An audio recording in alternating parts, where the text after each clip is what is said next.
Muy buenas tardes, bienvenidos a todas y a todos. Esta tarde estamos aquí en Escena Temu, compartiendo en otro de los espacios determinados también para poder expandir la experiencia del teatro musical. Tenemos un invitado muy especial, Andrés Chávez nos acompaña esta tarde.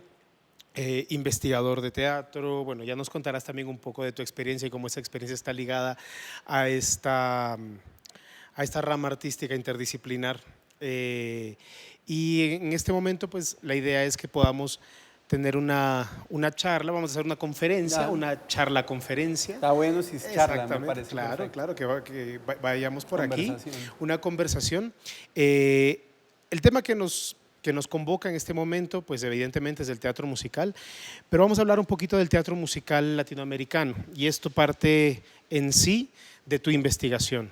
Quiero primero agradecerte la presencia, agradecerte la generosidad de poder estar con nosotros y compartirnos esta investigación que está a puertas de ya sacar su edición impresa.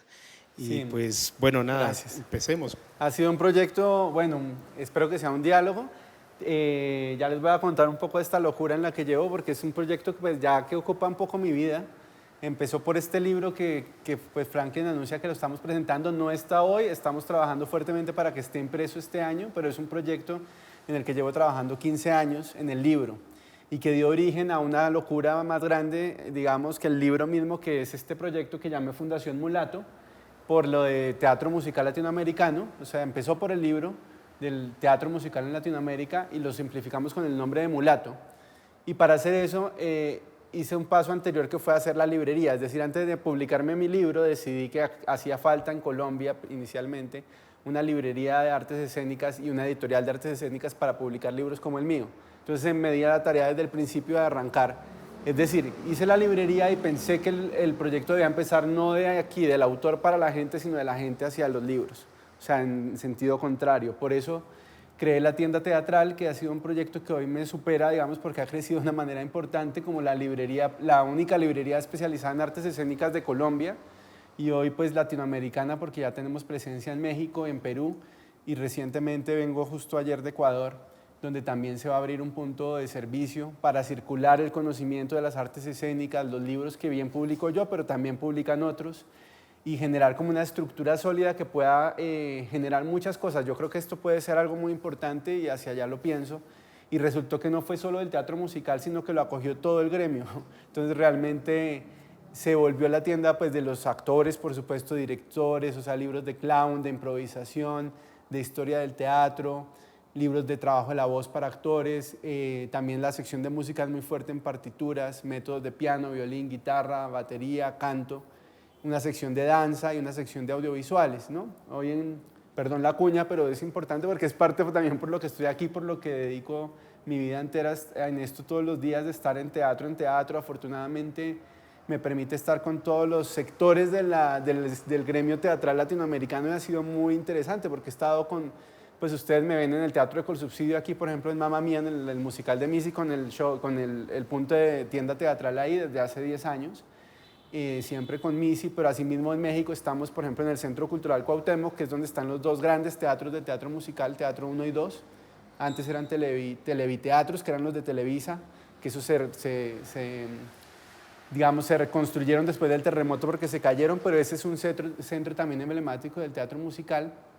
Y así en general, pero en general estoy en todos los teatros, desde los de títeres hasta los de teatro independiente, de los grupos, como que lo ha cogido todo el gremio y eso ha sido muy feliz. Entonces, eso para decirles que la idea era hacer la tienda para que luego hiciera la editorial, y en eso ya van 30 libros publicados. Aquí traje 3 para mostrarles. Esto es como uno de los grandes orgullos, que esta es la teoría completa de Santiago García, todos los textos teóricos de Santiago García. Este es un libro que traje particularmente por la charla de hoy, que es un libro de historia del teatro en Colombia. Se llama Edificaciones Teatrales, pero es un paso por todos los teatros que se construyeron desde Honda hasta Pasto, desde La Guajira hasta Cúcuta. Es un inventario de los teatros como edificios donde se encuentra la gente que hacemos teatro. Y este es uno de teatro musical que se hizo en 2017 para celebrar los 30 años de Missy, de la compañía de teatro musical, que es un libro con fotos, datos de producción, un DVD con 2 horas y media de videos de todos los musicales, una antología de videos, que ahora tal vez vamos a ver alguito. Y hay otras cosas, pues así van como 30 libros de otros temas del teatro, ¿no? De improvisación, ahorita va a salir uno de clown, ya estamos publicando autores latinoamericanos como Aristides Vargas, que pues digo porque vengo de Ecuador, tengo fresco como el tema ecuatoriano, que si bien es argentino, pues creó el Teatro Malayerba en Ecuador. Y vamos a publicar a Sergio Blanco, que está como como de moda, como el tema de la autoficción y es lo que está moviéndose en general en todo el mundo. O otros autores consagrados como Eugenio Barba, el mismo Santiago García, Enrique Buenaventura, ¿no? Entonces ya digamos como que está tomando una forma más grande y felizmente diversa de las expresiones artísticas. Franklin, yo la presentación la perfilé más para Colombia que para Latinoamérica, más centrándome en Colombia porque Latinoamérica es enorme. Sí puedo como tocar algunos puntos, pero seguramente vamos a Perfecto, claro que sí. enfocarnos en Colombia. El ejercicio es muy interesante y es muy importante el ejercicio de la recapitulación desde diversos puntos de vista, ¿no? De hecho, el teatro musical latinoamericano, pues si lo podemos enfocar evidentemente en Colombia tiene un sentido mayor. Y en ese sentido también, en ese lugar también tu experiencia justamente es valiosísima y me parece muy bonito que partas no solamente de la experiencia de la investigación y de cómo llega esa investigación al punto en el que está ahora, sino también cómo eso te involucra a ti, porque también el teatro musical, o hablando concretamente del teatro musical, pues los convocados a este lugar, a este espacio imaginario maravilloso, son gente que tiene esta relación, sí, esa cosquilla, esa sí, cosquilla esa especial, curiosidad, claro, es muy específico, sí. y es muy bonito partir de la experiencia propia también, entonces claro. con toda la tranquilidad. Te puedo decir que parte un poco de mi pasión, fíjate, acá hay discos y parte de mi pasión por el género, claro, yo era muy feliz viendo musicales y además escuchando la música, o sea, sí parte, yo creo en el libro que estoy preparando hay un subcapítulo que es el teatro musical y las emociones. O sea, se habla de los ingredientes del teatro musical principales en la creación, que es la música, por supuesto, el book, o la parte, digamos, que tiene que ver con el libreto, las lyrics, que serían las letras, y la danza como elementos fundamentales. Pero yo añado otro subcapítulo que es el de las emociones y ahí es donde yo aludo a lo que me dices. ¿Por qué me involucro yo en esto? Porque estoy dándole un poco ya la vida a este proyecto, pues claro, porque es algo que siento que conecta también con las sociedades. Y como te voy a mostrar, creo que además es algo muy primitivo, que es algo plenamente humano, eso viene desde el origen de la humanidad. Entonces rápidamente, ahí vamos a pasar a la presentación que tengo acá, con mi proyecto Mulato, que resume lo del musical latinoamericano. Es un proyecto en principio de documentación e investigación, que es lo que estoy haciendo, reconocimiento y que va a tener como hechos en este libro. Y el siguiente paso será acción, que es donde espero poder aportar de otras maneras, ojalá con talleres, con otras iniciativas que puedan mover. Por eso es muy importante la vinculación con la academia. Aquí en la Sergio Arboleda acá hay un programa profesional y que además es un lujo frente a otros países de Latinoamérica que incluso tienen una industria más avanzada, pero que no tienen esto, como México particularmente, por ejemplo. Allá hay chicos que son muy buenos y hay un nivel de profesional muy alto, pero no tienen este avance a nivel, digamos, de educación profesional, ¿no? Incluso Argentina también, que tiene toda la tradición. Bueno, vamos a ver un poquito que en toda Latinoamérica hay musicales, o sea, cada noche se presentan un montón de espectáculos y muchos son musicales. Y puedo decir que pasamos de la creación a la imitación, o sea, hay un fenómeno ahí que se mueve tanto que imitamos como que creamos cosas propias, en el sentido ya del género moderno, porque vamos a ver que los orígenes de esto tienen que ver con la ópera, la zarzuela, la opereta, ¿no? Y cuando se establece ya Estados Unidos como líder, digamos, como país comercialmente influyente a nivel mundial, en la potencia, ¿no? Parte de esa influencia también es cultural y de alguna manera coincide con el desarrollo del teatro musical norteamericano y eso implica que se volvió mundial, ¿no? Ya hace muchas décadas creo que el teatro musical deja de ser anglosajón específicamente, pero vemos musicales en Japón, en India, en los países más fríos de Europa, ¿no? Y en Latinoamérica, que tienen alguna similitud con el teatro de Broadway, pero que también se alejan y son musicales, ¿no? O sea, ahorita yo creo que estamos en un momento clave y sobre todo para las generaciones de estudiantes creo que es clave eso, entender y no limitarnos. Está bueno reconocer el musical de Broadway, que es como la base que mejor desarrollo tuvo, pero a la vez darnos otras licencias porque los géneros y las cosas van cambiando, las definiciones cambian, ¿no? Entonces, las obras son obras independientemente del género. Es el teórico, como yo, digamos, el que después le pone nombre, pero pues el artista es libre. Entonces, hagan la obra que quieran y ya después veremos si, no son, o no, si son o no musicales.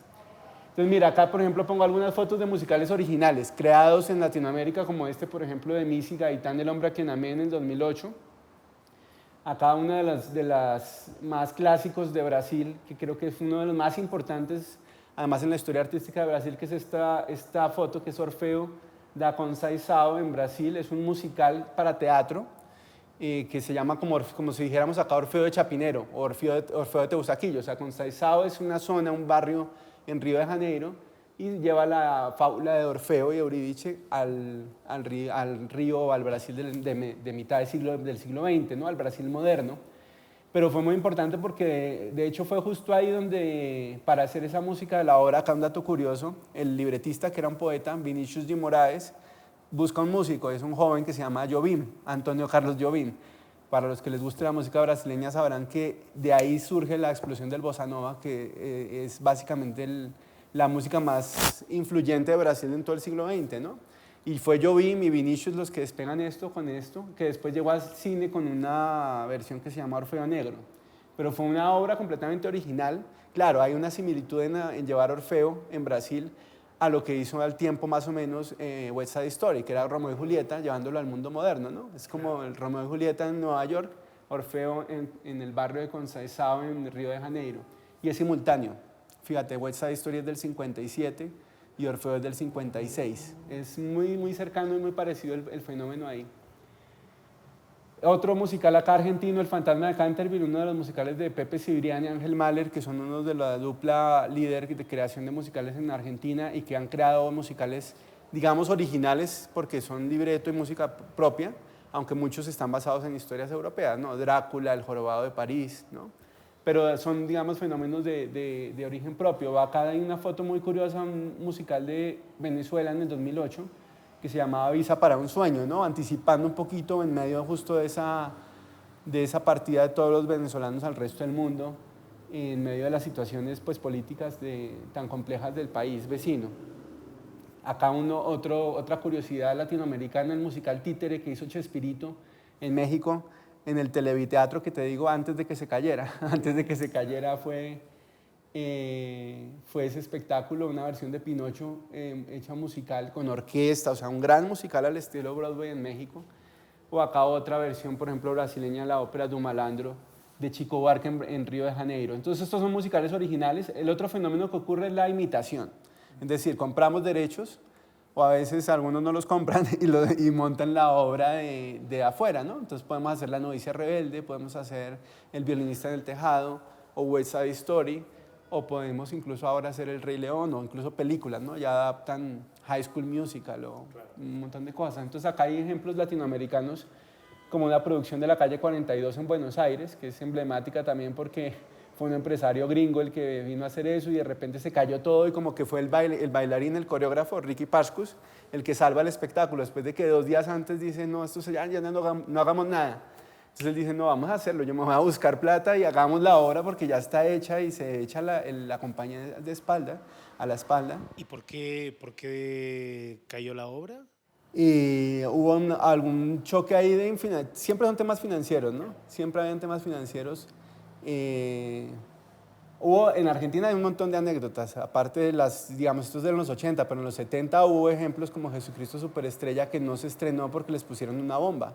En la época, digamos, donde Jesucristo Superestrella lo veían como una obra rock, hippie, un poco en contra de las dictaduras, ¿no? Entonces Nacha Guevara, por ejemplo, una actriz famosa de esa época, además muy de izquierda ella, ¿no? Y que venía del movimiento contestatario artístico argentino, absolutamente en contra de las dictaduras, pues también le pusieron una bomba y tuvo que salir corriendo al otro día a México con su esposo entonces, Alberto Favero, y por eso se va a México, a España, y así pasó todo. Nunca se estrenó Jesucristo en Buenos Aires.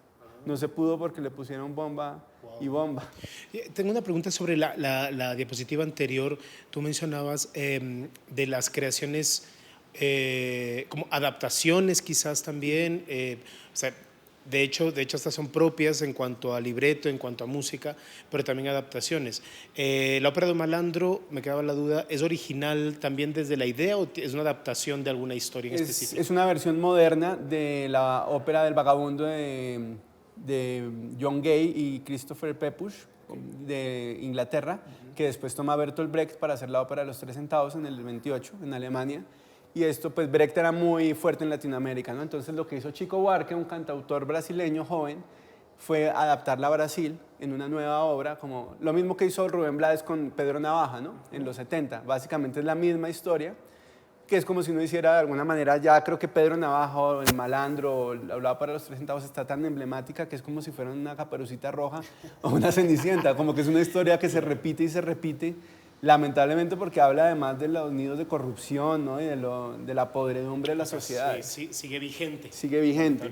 Pero entonces es original en el sentido de que la música sí es nueva. O sea, el Chico Buarque creó un espectáculo nuevo, aunque el libreto estaba basado evidentemente y directamente a esas obras, a las anteriores, a la ópera de los Tres Centavos de Brecht.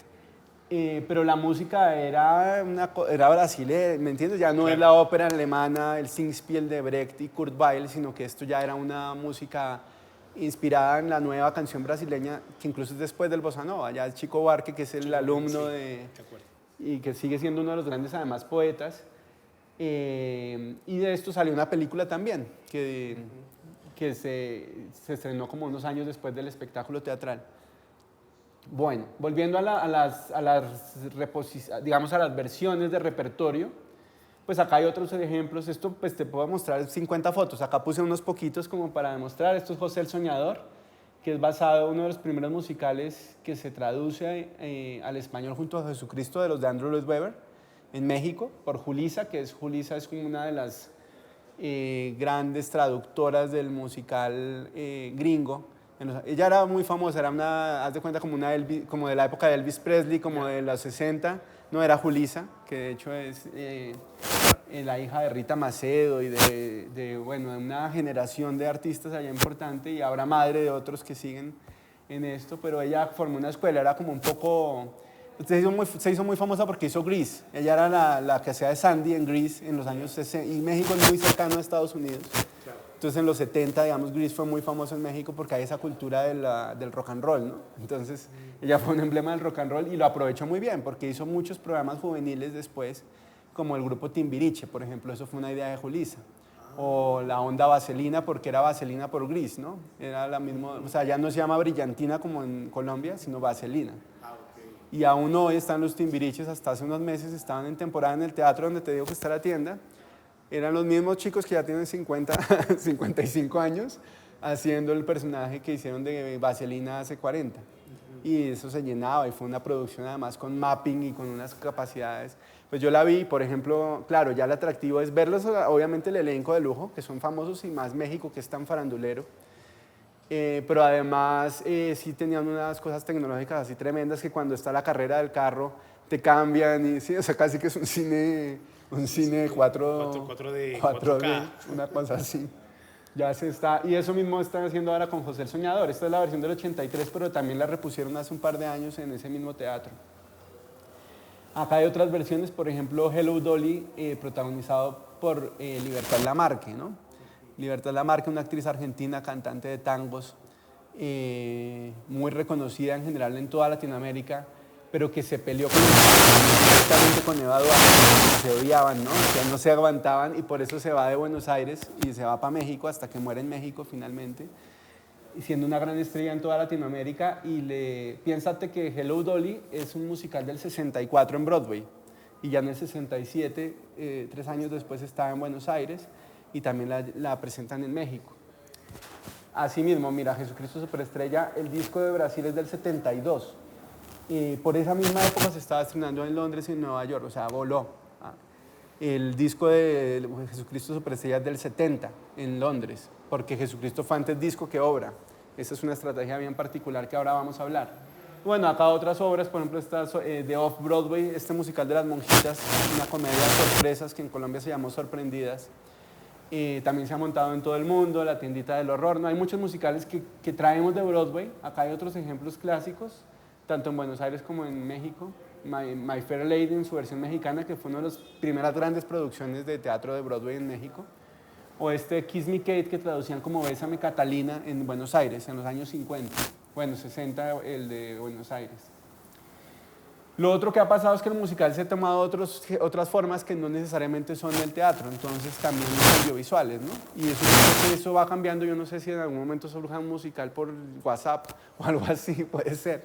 O ahora con las redes. Todo es posible, pero el cine, evidentemente, particularmente en México, Argentina, Brasil, tuvo una fuerza y el musical llegó muy pronto ahí. El cine de oro mexicano casi que todo tenía canciones.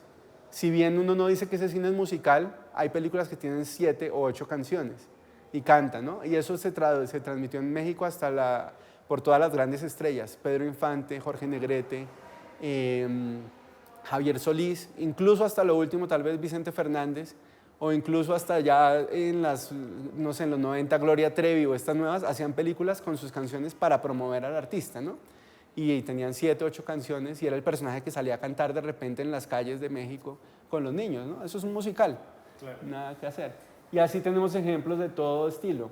En Cuba también, Cuba básicamente antes, digamos, o por la época de la revolución también aún, que el cine estaba como muy influenciado por el experimento. Hay varias cosas y el ballet cubano que fue tan fuerte, digamos, por la familia de los Alonso, Alicia Alonso, Alberto Alonso.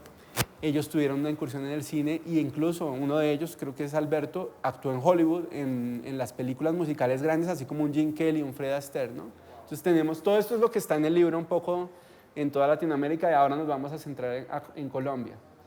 Lo otro que ocurre es la televisión también pues adopta la forma de musical, sobre todo mucho en los segmentos infantiles y juveniles, evidentemente era muy útil, pero acá en Colombia, por ejemplo, vemos una producción como Escalona, ¿no?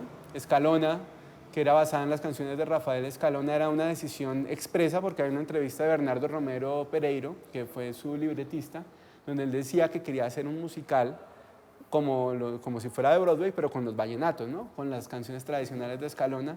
Y si uno lo ve al principio, porque además el director de Escalona era Cabrera, Sergio Cabrera, con mucha influencia del cine, hay números donde cantan varios personajes y se responden, ¿no? Cogen la canción de la vieja, no la vieja Sara, sino bueno, hay una situación, buscan la canción, es casi que un jukebox musical, ¿no? Porque la meten y empiezan a discutirse las dos partes cantando, es un diálogo cantado, entonces ahí tiene ya como ese intento. Y así mismo tenemos otros musicales, incluso pues yo creo que, no conozco mucho, pero sé que hay fenómenos incluso hasta de conciertos infantiles y juveniles que han llegado a representarse en forma de teatro musical a grandes audiencias. Y otro de los fenómenos por mencionar que ocurrió en Latinoamérica es el de los discos. Parte Jesucristo Superestrella o Evita, los primeros musicales de Andrew Lloyd Webber, como ellos eran jóvenes, no tenían, si bien eran muy talentosos y estaban en Inglaterra y en Londres y todo, y de todas maneras no tenían el grupo de golpe para hacer la producción. Entonces, ¿cómo vendían su idea? Hacían un disco, hicieron el disco de Jesucristo, hicieron el disco de Evita, y el disco se popularizó en la radio, porque además eran muy buenos músicos, muy buenas letras. Y después de que se hizo famoso, tenían todas las condiciones para estrenarlo en el teatro, ¿no? Eso fue una estrategia increíble. Eso habían generado la expectativa de... Claro. Ahora no sé si se puede hacer lo mismo en Spotify, pero eso ocurrió.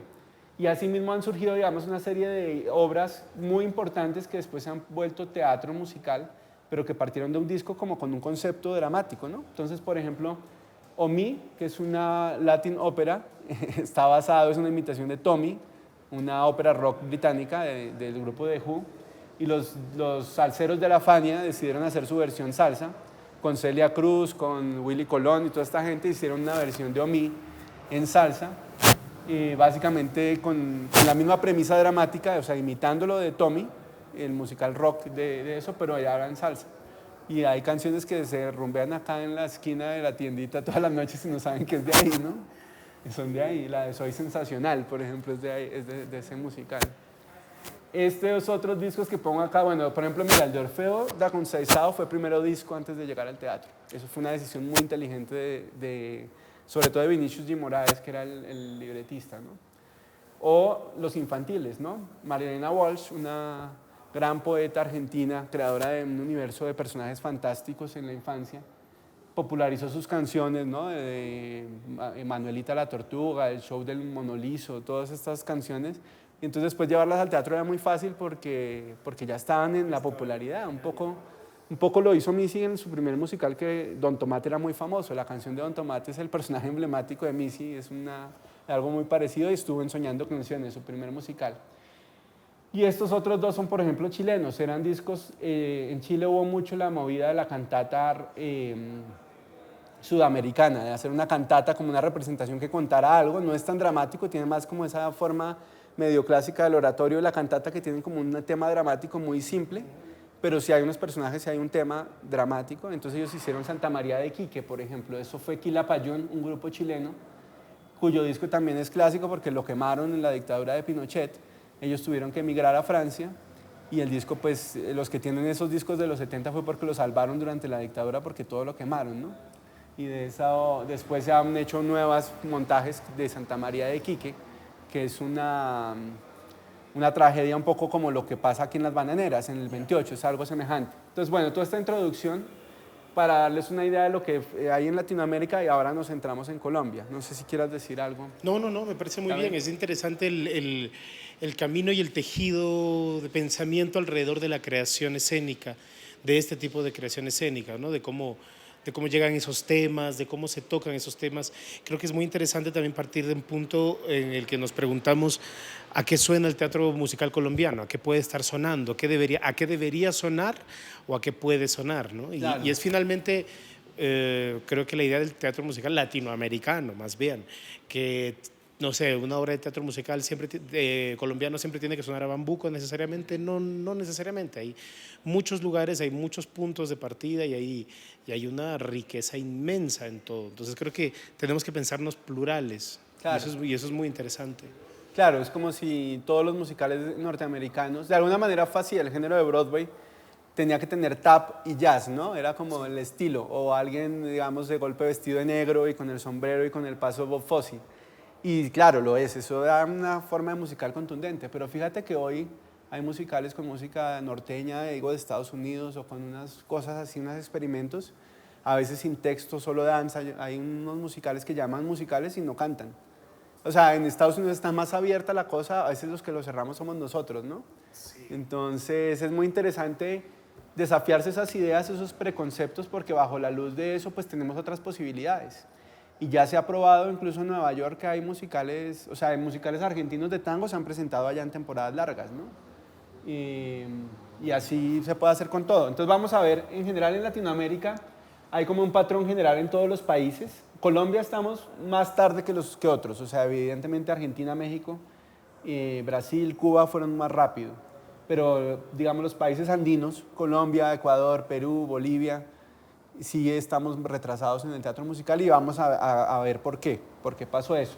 Entonces parte un poco en nuestras culturas del ritual antes de Colón, digamos, yo creo que hay que distinguir que ahí ignoramos mucho. Pero yo creo que el teatro musical, esa simbiosis entre teatro, danza y música, esa necesidad de representar a través de la danza y el canto, eso es primitivo, eso es humano. Entonces hay, por ejemplo, estatuas de San Agustín en Colombia, donde hay danzas, ¿no? Donde hay el títere, donde están con un muñeco.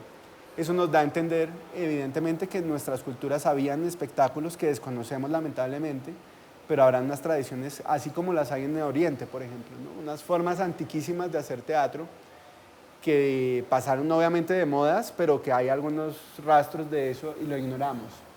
Con la llegada de la conquista, de los españoles en el caso nuestro, entra el tema de la evangelización, y el teatro es una de las herramientas fuertes para hacerlo, y ya en España incluso existían estos autos sacramentales que eran dramas con música para evangelizar, ¿no? Entonces hacían el auto de Daniel o el del ángel no sé qué, ¿no?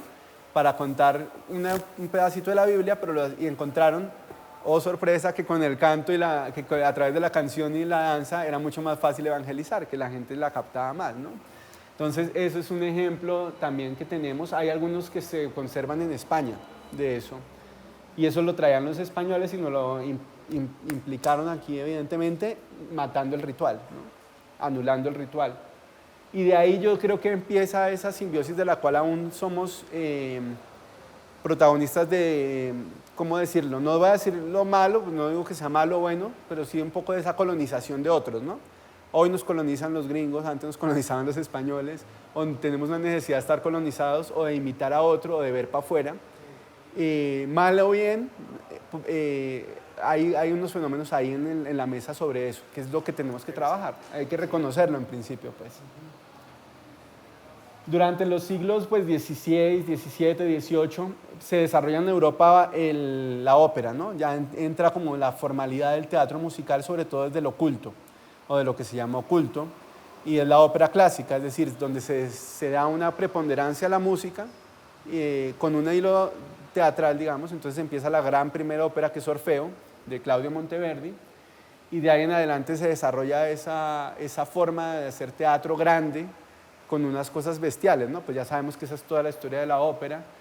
Wagner, por ejemplo, en Alemania, digamos, es uno de los grandes exponentes, aunque la ópera primordialmente fue italiana, pero Wagner tiene esa idea de hacer la gran obra de arte total, ¿no? Entonces, de mezclar teatro, poesía, música, danza, iluminación, o sea, casi que es como si fuera hoy un Miss Saigon, ¿no? Si él hubiera tenido un helicóptero, lo metía en escena en ese tiempo, porque era unas labores titánicas que sobrepasaban la capacidad de cualquier humano, ¿no? E incluso en las letras él se iba a analizar los textos germánicos primitivos por ahí en la lengua. Sí, era una cosa un poco loca también, pero bueno, eso influye en el musical de hoy también, porque ese concepto de los grandes espectáculos, de las grandes escenografías, realistas a veces, cuando al final vas a cantar, de repente sale el personaje que está hablando y empieza a cantar, pues eso no es realista, ¿no? Hay un juego doble entre el realismo que se busca o el no realismo. Y el musical se mueve en estos dos lados, aunque por definición es no realista, pues, porque estás cantando. O sea, en la vida uno no sale acá por la 15 y le empiezan a cantar el señor del bus, ¿no? Eso poco, a veces puede pasar, pero es muy raro. Entonces, bueno, volviendo a esto, es que la ópera se desarrolla y empieza a influir al resto del mundo. Entonces, en Latinoamérica, incluyendo imperios como Perú sobre todo, que era tal vez el más grande de estos lados, empiezan a surgir españoles que empiezan a componer ópera porque adoraban lo que pasaba en Europa, ¿no? Eso es muy loco, pero incluso peruanos, o sea, una de las óperas, yo no me acuerdo ahora el nombre, pero por ejemplo en Brasil fue el guaraní, se componían en Brasil o en Perú, pero en italiano. O sea, no, ni siquiera, o sea, como si yo hiciera hoy un musical acá, el musical de la Sergio, y mi ambición era no presentarlo aquí en la Sergio, sino que me llevaran a Nueva York y estrenarlo en Nueva York. Entonces eran óperas que se componían en Latinoamérica y que el gran mérito era estrenarlas en Italia. O sea, darse el viaje en barco y estrenarlas en Italia. Y eso era el modelo del momento, ¿no? Entonces todos imitaban a los italianos. Incluso es loco, los británicos mismos imitaban a los italianos. Händel hizo una escuela en Inglaterra para componer en idioma italiano. A alguna gente le gustaba dárselas de fina y escuchar su ópera en italiano aunque no entendía nada, y otros decían, pero ¿cómo así? O sea, ¿por qué me van a llevar a ver como si me llevaran aquí a ver un musical en japonés? Pues muy bonito que puede pasar con una experiencia, pero pues chévere hacer un musical en español, ¿no? O nuestro, ¿no? Ahí fíjate que hay otro tema sobre la mesa que hay normalmente en eso, imitamos, traemos en inglés, o sea, nos globalizamos o nos vamos a lo local. Y particularmente en Hispanoamérica, digamos, o en Latinoamérica hispana, pues tenemos la zarzuela. O sea, España nos influencia fuertemente, entonces llegan compañías viajeras de España a presentar zarzuelas, que es lo que se va desarrollando a finales del siglo XIX, y los criollos de acá pues ven eso y pues quieren imitar. Entonces hay criollos a final de siglo que empiezan a escribir sus zarzuelas. Eso ocurre en toda Latinoamérica, desde Colombia hasta Chile, en Cuba, en México. En Cuba fue donde más se arraigó, ¿no? En Cuba la zarzuela se volvió una cosa fuertísima con Ernesto Lecuona. ¿Y hasta ahora? Tiene una tradición muy fuerte, sí. Ahí pasaron de ser tan españoles a ser luego muy gringos y luego a ser muy libertarios, ¿no?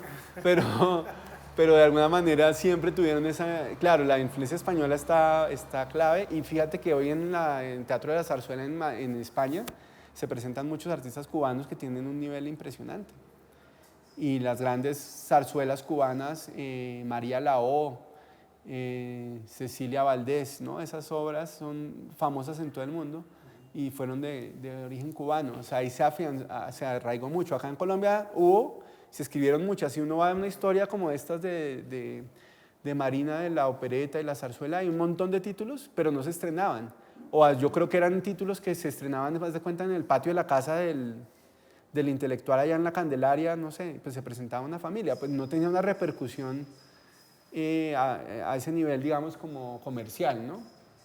Pero nos influyó, y nos influyó tanto que ya vamos a ver que de todas maneras la zarzuela sigue siendo uno de los géneros del teatro musical que sigue presentándose en algunos casos, ¿no? Y en algunos países. Ahí surge ya más entrado el siglo XX y con ese mismo momento de zarzuelas y operetas empieza el fenómeno de la revista, que eso ya es muy de la vida moderna, o sea, siglo XX, ¿me entiendes? Entonces la revista se vuelve un espectáculo de variedades donde yo diría que era como un programa de televisión de la época, como no había televisión, incluso piensa que no había radio aún, entonces lo que hacían era unos cuadros de variedades donde encontraron, oh sorpresa, que la música y la danza ayudaban a eso, entonces es como si hoy fuera ¿cómo se llaman estos youtubers como JP o como Pirri, no sé? Esos sí, los que dan como sátira política y que hablan de lo que acaba de pasar, o sea, como quien dice que aprobaron la ley contra no sé qué, ¿no? Ese tipo de cosas, en ese momento lo hacía el teatro. El teatro era donde la gente iba a ver la revista porque ahí se informaban de qué estaba pasando. Entonces salía un cómico y contaba eso y luego hacía el chiste sobre eso, como un Sábados Felices. Pero luego salían unas bailarinas y hacían un número de danza, o venía la gran exótica bailarina rusa, la mexicana, ¿no? Entonces, y luego cantaban unas coplas, entonces era un espectáculo de variedades que tenía mucho de musical en ese sentido, aunque no era una estructura, pero algunas sí, porque habían unas cositas, habían unos espectáculos que tenían cierto lineamiento, ¿no? Ahora vamos a ver los de Colombia, pero en la revista particularmente en México y Argentina fue fuertísima, o sea, México era básicamente el medio de comunicación donde iba Pancho Villa, Emiliano Zapata, o sea, los grandes líderes tenían que ir allá para enterarse como de qué estaba y obviamente con el presidente, o con el personaje político ahí, pues pasaban unas cosas que todo el mundo quería ver, o sea, todo el mundo quería ver a la gran vedette que se le sentaban las piernas al tipo y le cortaba el bigote enfrente de todos, por ejemplo, ¿no? Entonces estas vedettes de esa época eran unas fieras, eran unas mujeres. Claro, era una época donde ya si mostraban la rodilla, ya digamos como que paralizaban a todo el público masculino, claro, porque así de conservador y de tapado era la cosa, ¿no? Entonces hubo un fenómeno de revistas que se llamó en la época cicalíptica. La cicalipsis es como esos espectáculos o espacios que hay solo para hombres en teoría, es decir, eran con un alto nivel, digamos, de erotismo, y un segundo, ¿cómo se diría? Como un subtexto, Sí. como ¿cómo se dice? Sí, cuando se hace un chiste y tiene por debajo otros significados más, ese tipo de chistes, pero que son vulgares. Ajá. En medio de eso, ese tipo era el tipo de teatro que movía públicos y las mujeres no iban mucho al teatro, entonces esto era más de hombres y era como un poquito el espacio de liberación también sexual del momento. Era muy particular y eso ocurrió en todos los países, incluso en Europa. Entonces esos grandes teatros donde las chicas hacían striptease, pero el striptease no es lo de hoy, es que mostraban la rodilla, ¿no? Era eso, básicamente, era más como el juego del erotismo, ¿no? Canciones, por ejemplo, la mexicana se llamaba La Gatita Blanca, ¿no? O había otra que era La Pulga, entonces que se tenía una pulga que no sabía dónde estaba y los señores tenían que encontrarle la pulga, eran ese tipo de juegos. Y eso estaba con canciones, con relación con el público, con orquestas en vivo, o sea, era una cosa a veces con grupos de bailarinas importantes. Eso estaba influenciado y ocurrió en Estados Unidos también. El burlesque es básicamente eso en Estados Unidos. ¿Y eso básicamente en qué espacios, de qué espacios estamos hablando? ¿Estamos hablando de teatros? ¿Estamos hablando de cabarets, de bares, cabaret? Claro, había de todo. O sea, eso empezó también muy influenciado por el cabaret, como que son tabernas donde la gente podía tomar, comer y divertirse, ¿no? Y era un espacio de adultos, ¿no? El cabaret de alguna manera es mucho más satírico, sobre todo en el tema político, que no solo entretenimiento, pero también te permite ser más mordaz. Pero era así, pero realmente ocurría en teatros también, en teatros grandes. O sea, aquí en Colombia podemos decir que era en el Teatro Municipal, que sería hoy el Jorge Eliezer. Y allí se presentaban las grandes revistas de grandes públicos. Obviamente, estos que te digo que son más psicalípticos, más del público masculino, eran teatros medianos, pero en Cuba, por ejemplo, hubo unos muy famosos. El Teatro La Alhambra ese fue básicamente el germen, y eso era un teatro, ponle 500 sillas, o sea, no era un espectáculo privado, una tabernita aquí, un club nocturno, no era. En México fue un poco así, pero de todas maneras eran grandes, o sea, incluso México tuvo allá estaba el teatro de carpa, ¿no? Y en muchos de estos países pasaba el hecho de que, claro, no había cine, entonces uno pagaba una boleta y podía estarse el tiempo que quería porque era rotativo. O sea, había como una programación continua, tú podías entrar a las 5 de la tarde o a las 7 de la noche y siempre iba a estar pasando cosas ahí. Es como si fuera un parque de diversiones, ¿no? Como un centro comercial hoy, como si uno fuera, no sé, a Salitre Mágico. Sí, a mí me llama mucho la atención el tema del espacio, ¿no? El espacio como lugar político que permite un tipo de diálogo muy diferente, Claro. ¿no?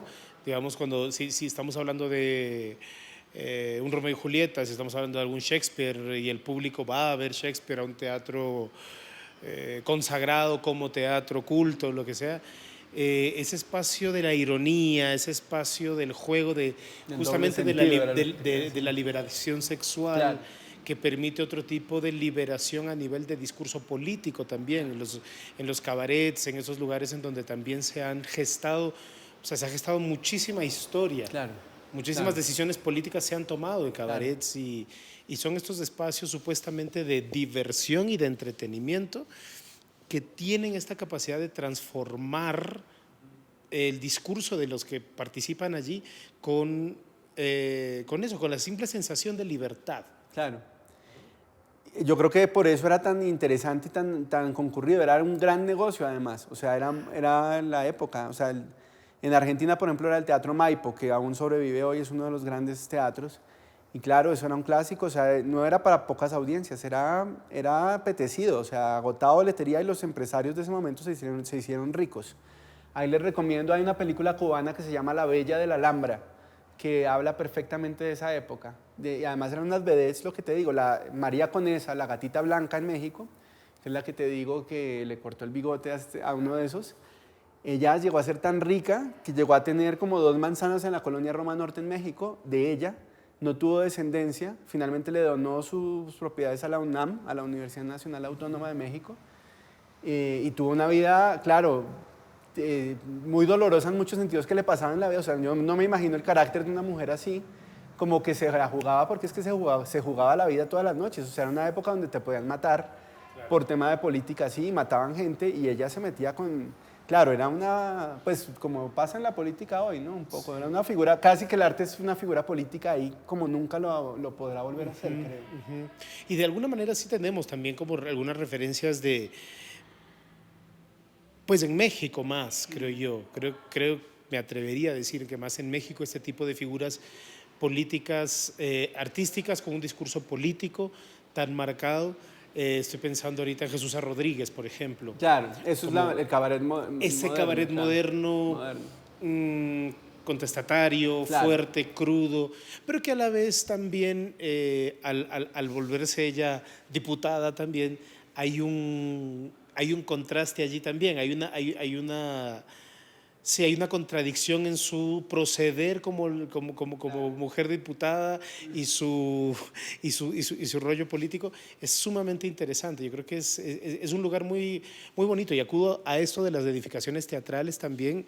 Me llama mucho la atención porque son los lugares, y los lugares se desacralizan, o por el contrario, más bien el escenario se vuelve como ahí está la palabra, volvemos al ritual, a la idea de en donde todo tiene que ser formal, todo tiene que tener un halo sublime, artístico, y de repente pues hemos perdido quizás también esa capacidad irónica, esa capacidad de discurso político desde esos otros lugares, ¿no?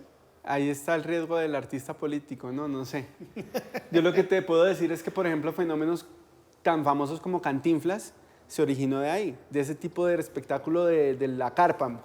Cantinflas más de la carpa, digamos, que era el teatro de ahí, pero más o menos de ese estilo. Y fíjate que aludía mucho a estar en contacto con el pueblo, ¿no? A entender a la gente, a relacionarse y darles exactamente lo que buscan de una manera justa. Eso lo hace el buen artista también cuando se da a su público, ¿no?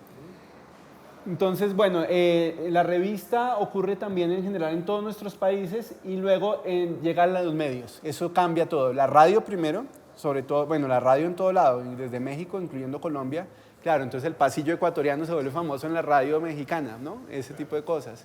El tango se apropia por todo lado, la ranchera, ¿no? Y la radio, y luego el cine. Entonces el cine ya te da otras herramientas y muchos de nuestros países empezamos a hacer cine musical al mismo tiempo que Hollywood empezaba a hacer cine con su música, que era la que básicamente sacaban de los teatros. O sea, Hollywood empieza a hacer cine con las historias de Broadway, con lo que funcionaba en el teatro lo lleva al cine. Más o menos lo mismo pasó en México y en Argentina, menos nivel, tal vez más Argentina que México, porque México ya después agarra una capacidad industrial impresionante, también dado un poco por la Primera Guerra Mundial en Estados Unidos y unas circunstancias puntuales, pero el cine tiene un desarrollo ya cuento aparte, ¿no? Pero que hay que mirar porque el musical está, desde que hay sonido en el cine hay musicales. El cantante de jazz que dicen que es la primera película sonora del cine, aunque hay algunas discusiones sobre eso, es un musical. Claro, pues si tienes la herramienta, ¿por qué no jugar con ella? Era evidente, ¿no? Qué mejor, si tienes sonido no puedes dejar de hacer algo con música, era natural. Incluso la animación, perdón, para antes de cerrar el cine, la animación, al principio era muy rara la animación sin el sonidito de Mickey Mouse caminando, de la ardilla corriendo, ¿no? Entonces cuando encuentran el sonido, eso coge otro vuelo. Y fíjate que el musical de alguna manera reciente se ha parado un montón en la animación, o sea, Disney básicamente se volvió una compañía de animación a ser una compañía de entretenimiento con alcances narrativos, dramáticos y musicales a otros niveles que incluyen el teatro y que encontraron la base y la salvación de Disney en el teatro mismo, en el teatro de Broadway, que es pues, digamos, la nueva onda de Disney, se salva a partir de La Sirenita, que fue un ejemplo de llevar Broadway al cine animado. Entonces, bueno, y ya en el siglo XX empiezan a existir varios fenómenos teatrales, particularmente en Estados Unidos, alrededor de los años 50, yo creo, es que se consolida el género de lo que ellos llaman American Musical Comedy, ¿no? La comedia musical. Entonces la comedia musical realmente se vuelve un estándar, como que toma forma, la estructura. Yo creo que hasta los 60 realmente toma la mejor, como que llega a su culmen, ¿no? En los 40 se empieza a coquetear, pero muchas de esas obras que hoy llamamos musicales, para ellos no era claro, era opereta, ¿no? O sea, ya más o menos esta historia es como muy perfecto, y aún así en esa época aún lo llaman American Musical Comedy, pero aún es que no está consciente de qué es lo que hay ahí. Ahí hay una forma que hoy por hoy es un género, pero que en ese momento estaban apenas moldeando el barro, ¿no? En los 60 ya es claro, o sea, Hello Dolly, incluso a finales El violinista en el tejado, son musicales perfectos. Ahí ya el American Musical Comedy llega a su punto óptimo y de ahí en adelante pues viene ya todo el musical contemporáneo, pero además coincide con el fin de la Segunda Guerra Mundial, con Estados Unidos con un potencial global, digamos como potencia mundial, con la capacidad del cine de colonizar y de vender el sueño americano, ¿no? Y la comedia musical era la mejor manera de hacerla. Entonces, por eso musicales como West Side Story, La novicia rebelde, Cantando bajo la lluvia, esos pues fueron tan populares en nuestras culturas y nos influyeron tanto porque fue parte de la modernidad que teníamos, ¿no? En ese momento. Entonces, desde ahí, desde los 50 en adelante, empiezan a haber comedias musicales, ya en México, en Brasil, en Argentina, en los 50, de Estados Unidos, ya musicales de Broadway allá. Colombia llegamos tardísimo, en los 80, ya vamos a ver por qué. Entonces, resumen. Bueno, vamos ahora sí a pasar rápido por Colombia, no quiero en medio de tiempo. Bueno, quiero empezar con esto que fue como una promesa reciente de que Colombia, de que se hacía un musical como de alcance global sobre Colombia, ¿no? Que como que de alguna manera llegaba a Colombia a Disney y en efecto lo es y tiene números musicales muy bien planeados, es una producción pues impecable en el sentido obviamente que una gran productora como esta no se va a equivocar. Pero antes de eso, en el año 46, perdón si 46 o 48, hubo un ejemplo semejante, un intento semejante que fue este musical Magdalena, una obra de teatro que se estrenó en Broadway y el Magdalena alude a nuestro río principal, al río Magdalena, donde se quisieron hacer un musical basado en Colombia particularmente y lo presentaron con éxito en Nueva York, aunque esta es la época que te digo que no es que fuera, mira que lo llaman a musical adventure, pero ahí esto es más opereta, si tú lo escuchas hoy no te suena musical, te suena más a opereta. Y para componerlo contrataron a un compositor clásico brasileño que es Heitor Villa-Lobos, uno de los como grandes de la música académica y culta latinoamericana, lo cual fue muy raro porque básicamente estos fueron unos productores que habían hecho un musical con música de Grieg, no sé cómo se dice, que se llama Song of Norway. Un musical más o menos de este estilo con música clásica y les había funcionado muy bien. Entonces quisieron hacer este segundo intento con un músico clásico como Villa-Lobos y la presentaron y tuvieron cierto éxito, pero no se grabó disco. No fue tan exitosa, pero por ejemplo, sí hay anécdotas de que Richard Rodgers, que es el gran compositor del musical de Broadway de los años 40, 50, yo diría que uno de los más grandes, ¿no? El de La novicia rebelde, de Oklahoma, Carrusel, la vio y le encantó. O sea, él tiene en su biografía unos comentarios sobre este espectáculo y él mismo en los años 70 produce un revival de Magdalena, que como a forma de concierto. Entonces el musical ha sobrevivido. Pero esto era muy raro porque, claro, piensa que es un musical sobre Colombia, con un drama que además tenía que ver con las esmeraldas de Musu en Boyacá, pero ocurrían muchas cosas en París porque los ricos era un sultán por allá en París que invertía en las esmeraldas. Es una cosa rarísima a hoy, ¿no? Una mezcla muy rara. El compositor es brasileño, entonces no había bambucos, o sea, eso era otra cosa, ¿me entiendes? O sea, ocurría en Boyacá y eso lleva mucho a lo que se pensaba de Latinoamérica y aún se piensa en Estados Unidos en ese momento. Por el cine, para los norteamericanos, cualquier latinoamericano, seamos chileno, colombiano, mexicano, estábamos con ruana y con sombrero y las mujeres tenían unas frutas en la cabeza, claro, como Carmen Miranda. Sí. Esa era la idea, ¿no? Y esto es una venta así exótica de Latinoamérica, ¿no? Para el mercado neoyorquino. Errada en muchos sentidos, un sancocho, diríamos aquí, ¿no? Que de alguna manera esto también tiene mucho de sancocho. Sí, tiene con un poquito más de recursos, digamos, y con un acercamiento más simpático, más bonito, pero sí es verdad. Espero no ser muy informal con esos términos para la presentación. No, por favor. Entonces estamos diciendo que Magdalena es años 50. Es 48 o 46, no puedo equivocarme, pero es del 46 o 48. Y quiero destacar esto porque ya, digamos, como que es uno de los intentos de llevar Latinoamérica a Broadway, ¿no? Y es muy interesante que sea colombiano. Fíjate, esto es una apuesta reciente del teatro en Sao Paulo, el teatro público, como si fuera aquí el mayor, digamos. Sí. Que hizo una gran ópera de montaje de Magdalena. Claro, sale una chiva, salen unos faroles, el montaje es bellísimo, digamos, pero es muy operático, lo hicieron más como si fuera una ópera que como si fuera un musical. Pero pues es una mezcla latinoamericana, una ensalada de Latinoamérica puesta en ese momento. Bueno. Ahora sí empecemos por Colombia. Esto es un aviso, esto para demostrarles que la música y el teatro pues están obviamente desde el ritual, pero acá en el primer teatro, esto lo habla el libro de Marina, que es este, la primera edificación teatral, o sea, un edificio que se construye para teatro, para la representación a un público en Colombia, es el Coliseo de Cartagena, 1790 más o menos, tocaría ver la fecha, pero es más o menos por esa época, antes de lo que aquí es el Colón hoy, o sea, antes del Coliseo Maldonado, o el Coliseo Ramírez, que fue luego Maldonado y luego Teatro Colón. Pero este es el más viejo, el de Cartagena lo construyó un empresario que se llamaba de apellido Tatis, y esto es un aviso de ese momento, fíjense, un aviso de 1816, dice: hoy sábado 10 del corriente se representa en esta ciudad la famosa comedia en 3 actos titulada Casarse por vengarse. Concluida se cantará un excelente dúo por la señora Pereira y el señor Valdés y se dará fin con el divertido sainete titulado El tío Virgonia a las 7 en punto.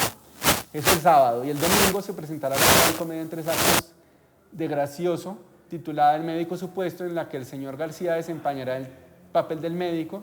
Concluida se cantará una tonadilla dúo por la señora Pereira y el señor Muñoz titulada La solitaria o los gitanos sellosos, dice, y se dará fin con el sainete titulado El casamiento desigual o Los gutimbarbas y musibarrenas a las 7 en punto, con superior orden Cartagena de Indias, 1816. Entonces ya habían espectáculos donde habían un drama y luego se echaban su cantadita, ¿no? Eso es interesante. Quiere decir que ya naturalmente había una afinidad al gusto musical mezclado con el teatro. Como te digo, el segundo gran coliseo que se construye en Colombia es el Ramírez, que luego se vuelve de Bruno Maldonado, otro empresario que lo compra. Y luego, siendo tan exitoso esto, pues el gobierno, y ya digamos a finales del siglo XIX, quiere tener un teatro de orden nacional, y entonces le compra el teatro al señor Maldonado y construye lo que es el Teatro Colón, ¿no? Y en su plan inicial estaba que era un teatro para la ópera. O sea, uno de los objetivos fundamentales de ese teatro, de esa construcción, de esa apuesta gubernamental, era que tuviera temporadas de ópera, lo cual, bueno, desde el nombre que ahora se lo quieren cambiar del Colón, ¿no? Pues de alguna manera, o que lo cuestionan, también la ópera era parte de esa colonización que teníamos en ese momento de mirar para Italia, ¿no? Venían compañías italianas y no tenían dónde presentarse, entonces el Colón era el espacio para eso. Y más o menos José María Lleras, José María Lleras o Antonio María Lleras, que fue uno de los directores del Colón, fue el que trajo la primera compañía italiana de óperas al Colón en esa época. Estas son fotos también de este libro, 1915, del Teatro Colón, como lo conocemos hoy. Entonces ya llega la ópera a Colombia de compañías italianas principalmente, y empiezan algunos jóvenes colombianos a intentar escribir su propio musical, su propia ópera, digamos, que era la moda del momento. Hay algunos registros de algunas óperas que se escriben pero no se estrenan o no se acaban, o sea, se quedan en medio camino. La primera que se acaba y que de alguna manera se llega como a un público es esta ópera, Esther, que recientemente la Universidad de los Andes hizo una labor importante de grabar un disco y de rescatar las partituras de la ópera, y fue de un autor, un músico que se llamó José María Ponce de León, que tuvo esa inclinación por el teatro musical de entonces, ¿no? Y llegó a componer 2 óperas, Esther y Florinda. Ahí están las fechas, 1874 Esther y 1880 Florinda, y una zarzuela que se conserva, El Castillo Misterioso, 1876. Este era un músico, digamos, de buenas relaciones aquí en Bogotá, y dirigía la banda de guerra, algunas de las bandas de guerra. De hecho, se muere muy joven, como dirigiendo eso, como en un caballo, como no sé, como que hacían retretas. Sí, muere muy joven. Y él tenía el don de la composición, ¿no? Entonces compuso estas óperas en italiano, aunque creo que Esther la pone en español también, y para eso busca un libretista. Y es muy curioso porque resulta ser una persona muy famosa entre los colombianos, y el primer libretista de ópera en Colombia es Rafael Pombo, que es nuestro famoso creador de fábulas infantiles. Rafael Pombo era un intelectual muy distinguido en esa época y había vivido en Nueva York. Bueno, como 15 años vivió Pombo en Nueva York. De ahí, de alguna manera, también surge esa idea de hacer las fábulas que conocemos como Rin Rin Renacuajo, ¿no? La pobre viejecita, ¿no? Porque allá había ya además una tradición de escribir para niños ese tipo de, claro, como de nursery rhymes, ¿no? Como de, sí. Y de alguna manera él también tuvo contacto con la ópera. Entonces Pombo era la persona que hacía las críticas a las óperas italianas que venían. Él tenía un periódico, o escribía para un diario, para un periódico, y hacía la crítica de la ópera, y por eso lo llaman a hacer el libreto de esta ópera. Acá está la foto del señor Ponce de León. Fíjate que vivió menos de 40 años. Y Rafael Pombo, como les digo, el primer libretista de la ópera colombiana. Esto es como un inicio de la ópera. Luego, la verdad, hay como una influencia de hacer óperas, pero eso se cae muy pronto porque la ópera requiere unos recursos que no teníamos en Colombia, ni recursos ni público. De alguna manera seguía siendo una cosa muy de élite y quería mantenerse así, ¿no? Y esa ha sido una de las críticas fuertes, como que eso era para para los privilegiados, para la burguesía privilegiada, y el resto, y el pueblo no va a entender ese lenguaje, ¿no? Entonces las óperas italianas tuvieron como un decaimiento, y de alguna manera la ópera se muere hasta ya una época más moderna, en que se resucita, digamos, con la ópera de Colombia que dirige Gloria Sea, como en los años 60, 70, cuando ella dirige Colcultura, y hay unos esfuerzos adicionales. Algunos músicos colombianos quisieron hacer óperas, de los años 50, 60, hay unos casos muy puntuales, pero la ópera casi que murió en ese momento, ¿no? Entonces llega el siglo XX y empieza un fenómeno de modernidad, de lo cual empiezan a haber dramaturgos que escriben sí muchos zarzuelas, y estrenan zarzuelas chiquitas, cómicas, divertidas, en distintos escenarios del país, ¿no? Eso hay muchos, yo creo que podemos contar más de 100 zarzuelas colombianas de principio de siglo, muchas y muchos autores. Ahora vaya usted a conocerlas o vaya a estudiarlas, que eso sería una labor aparte para otros. Claro. Ay, se me cayó esto. Pero acá sí tengo que distinguir a una figura de principio de siglo, o vamos a distinguir a dos, que realmente se toman casi que la primera mitad del siglo XX. Una es Luis Enrique Osorio. Acá vemos una foto muy vieja de él, joven, en el año 22. Él nació en 1896 y muere en 1966. Y este personaje fue uno de los hombres de teatro más importantes de principios del siglo XX en Colombia. Intelectual, fue periodista, fue profesor, educador, entonces escribió sobre educación, incluso geografía, ¿no? Era uno de esos tipos, el intelectual de esos momentos se hacía de todo, ¿no? Era un todero, pero como más todero fue en el teatro, evidentemente fue un hombre de teatro completo, o sea, le apasionó el teatro y empezó a escribir obras, primero imitando a los franceses, se fue a vivir a Argentina, México, París y Nueva York. Y en Nueva York tenía la osadía o la ilusión, que pues no sobra que la tengamos, de que él decía que iba a estrenar en Broadway. Entonces se iba con su libreto y se lo mostraba allá a gente en Nueva York para que estrenaran su obra, no musical, sino era más como dramas, porque al principio eran más dramas románticos, ¿no? Eran unos dramas muy influenciados por lo francés, pero pronto descubrió el fenómeno del musical y quiso de alguna manera como meterlo acá. Entonces una de sus primeras obras está perdida. La primera obra era un musical que se llama La Ciudad Alegre y Coreográfica y es una de las obras perdidas de Osorio. Se estrenó acá en el Teatro del Bosque, que era un teatro que quedaba donde está como el planetario hoy, en ese parquecito ese era un parque del Bosque donde habían hecho un teatro y lo tumbaron después. Siempre la política estaba en contra de cualquier manifestación que fuera en contra del régimen de turno. Y se cayó el teatro, pero alcanzó él a estrenar ese y ese era un musical. De golpe es como era una revista musical, no tengo ni idea ni sabemos cómo era. Los hijos de Osorio están vivos aún, pero no habían nacido, o sea, no tienen tampoco ni idea de esas primeras. Luego ya va a probar con otros musicales y él crea, después de ir y venir, además él se establece en Barranquilla. Barranquilla era el puerto. Así como si te fijas en la historia del teatro musical latinoamericano, hablé de Río de Janeiro, de Buenos Aires, ¿no? O sea, México es el único que está en el medio. Pero realmente la chispa creadora y comercial de todo ese siglo XX ocurrió en los puertos. Nueva York es Nueva York porque ese era el puerto, era donde entraba la materia prima para el país y donde se reunía la gente con plata a hacer negocios, porque ahí era el puerto, ¿no? Entonces, cuando después de reunirse necesitaban entretenerse, pagaban lo que fuera por un buen espectáculo. Entonces se generó un mercado.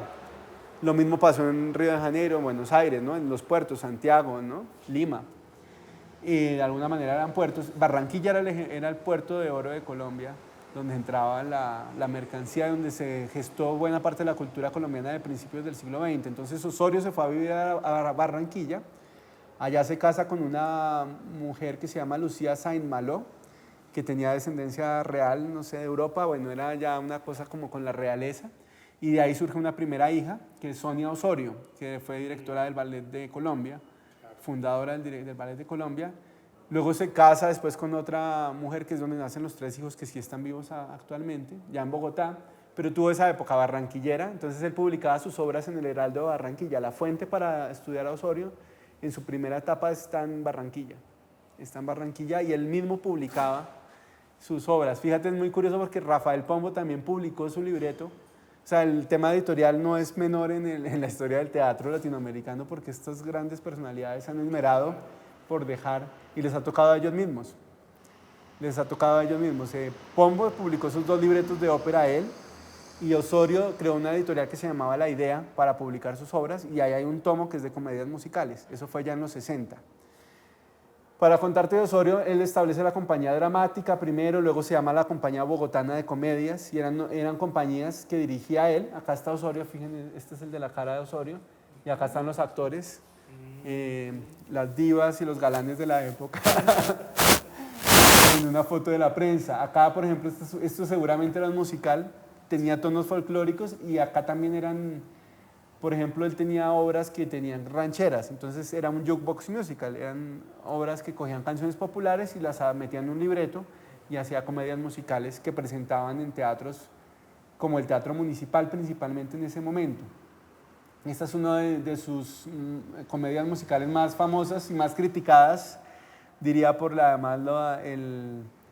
siguiente generación que siguió a él, que fueron los jóvenes que hicieron teatro de grupo. O sea, decían, ¿cómo pueden hacer esas obras con esos títulos? ¿No? Ay, sos camisón rosado. Decían, una obra que se llame Ay, sos camisón rosado, ¿qué puedes esperar de eso? ¿No? Pero pues realmente le gustaba al público. O sea, estas obras llenaban el municipal de entonces y el plan bogotano de la época era ir a ver, a escuchar a Jorge Eliezer Gaitán en los discursos en los años 40 y luego meterse a ver la obra de turno de Osorio. Entonces eran obras realmente populares en teatros que seguramente excedían las mil sillas y se llenaban y Osorio se volvió muy rico, o sea, fue uno de los, yo creo que es de las pocas personas que ha podido hacer dinero por el teatro en Colombia. Realmente llegó a tener castillos, ¿no? Hay un castillo que fue propiedad de Osorio, creo que dos, ¿no? Habría que estudiarlo mejor, pero sí fue muy, muy poderoso. Esta es una foto del libro de Marina, que es del año 37, fíjense en la muchedumbre en el Teatro Municipal de entonces, ¿no? Este teatro se cae en el Bogotazo, esto se destruye, el Teatro Municipal después del Bogotazo que lo queman y se destruye, tiene que volverse a hacer y llega unos años después en lo que hoy es el Jorge Eliezer. Pero en ese momento era más hacia el centro, como 10 cuadras más hacia el centro, pasando la Jiménez, creo que entre la Jiménez y la 19, o por esos lados, y sobre la séptima estaba el Teatro Municipal, y ahí era donde daba los discursos Gaitán y donde se presentaba Luis Enrique Osorio con su compañía de comedias. Este es otro musical, El Cantar de la Tierra. Entenderán que las fotos no están en muy buena definición. Y después del Bogotazo, de caerse este teatro, y mientras que construían el otro, se quedó sin escenario. Y era la época de mayor éxito. Entonces, ¿qué hizo él? Tenía la plata suficiente y construyó su propio teatro. Lo llamó el Teatro de la Comedia. Y lo construyó, fue Premio Nacional de Arquitectura de ese año. Es una cosa increíble. No sé si te suena familiar en la imagen. ¿Es el Libre? El Libre de Chapinero, ¿no? Hoy por hoy el Teatro Libre de Chapinero en la calle 62, arriba de la 13. Entonces, claro, era un teatro con un montón de sillas, con camerinos, con toda la estructura para un teatro moderno. Y fue una empresa enorme con la mala suerte, diría, que en ese momento, ya entrando en los 60, llega la televisión, el cine coge fuerza, la juventud está en plena contracultura, cambia todo, ¿no? Se le cambia, o sea, los abuelitos que iban a ver a Jorge Eliezer Gaitán, o los bisabuelos, ya los abuelos no quieren ver a Jorge Eliezer, ya no quieren, digamos, ya no van a ver esto, quieren estar bailando rock, están en otro momento intelectual. En cierta manera, el teatro que necesitaba la gente de entonces es otro, ¿no? Entonces, por eso es que llega la Candelaria, el TEC, como el modernismo, y por eso es que Colombia es tan radical esa ruptura, ¿no? Como que los jóvenes querían anular esto no es. Sí, y es interesante, creo que ahí vengo pensando algo hace un ratito que te escucho hablar y me pregunto acerca de... Jorge, me pongo en el lugar de esta búsqueda del público, de este acercamiento al público, que nosotros, digamos, desde las artes escénicas, desde el teatro, directamente de las artes escénicas, siempre es algo, casi un tabú, ¿sabes? Ponernos a hablar de esto, porque mientras menos buscamos al público, más intelectuales somos y más intelectual es nuestro producto, o no, ni siquiera es nuestro producto, es un espacio, es una creación artística. Sin embargo, siempre buscamos nuestra gente, siempre buscamos la gente que vea nuestras creaciones. Y es interesante aquí como haciendo el análisis, cómo llegamos a buscar, cómo el teatro musical o el teatro, o esta idea de mezcla de música y teatro que se empieza a tejer, empieza a encontrar su propio asidero en el público, empieza a probar a buscar y a encontrar su propio público, y es la gente que empieza a ver y decir, mire, esto funciona.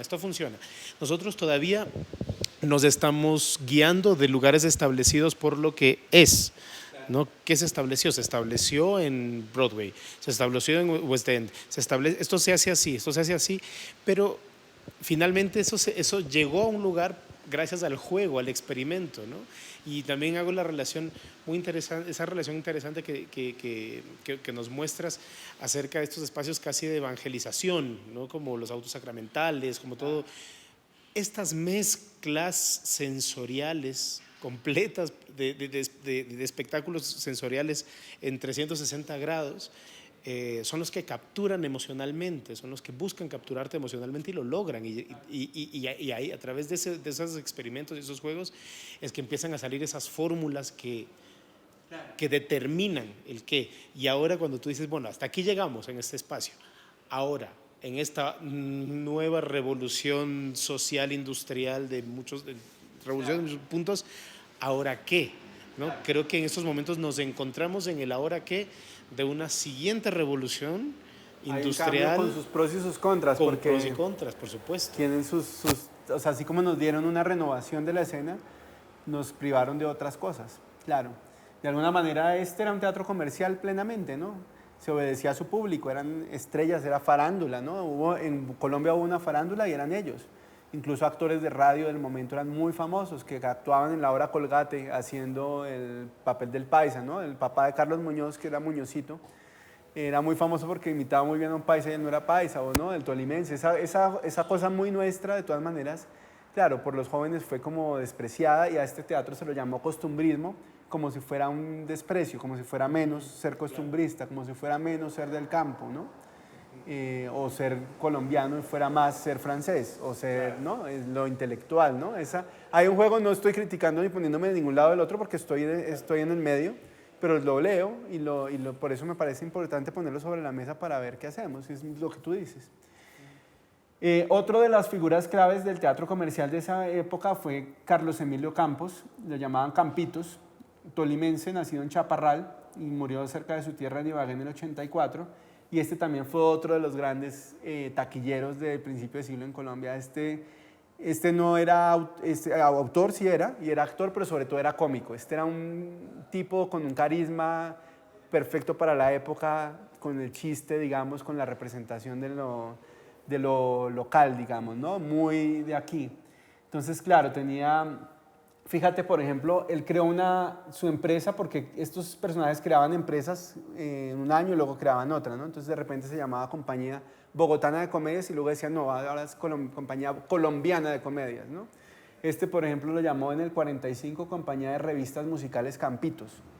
Él no cantaba, lo que era cómico, pero sus números siempre incluían bailarinas para que él echaba el chiste y luego salían las bailarinas a cantar, ¿no?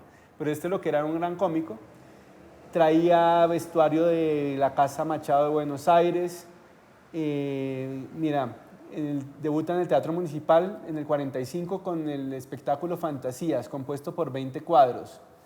Y ahí están las luminarias, artistas principales: Soledad Acero, el barítono José Franco de la ópera antioqueña, Mari Vargas, Jorge Aguilera, el negrito Jack, Rosita Rodríguez, Víctor Pinilla, las hermanas Rixi, Eladio Espinosa, Julieta Muñoz y la pareja compuesta por Amelia y Eduardo, los sevillanitos y 24 bailarinas.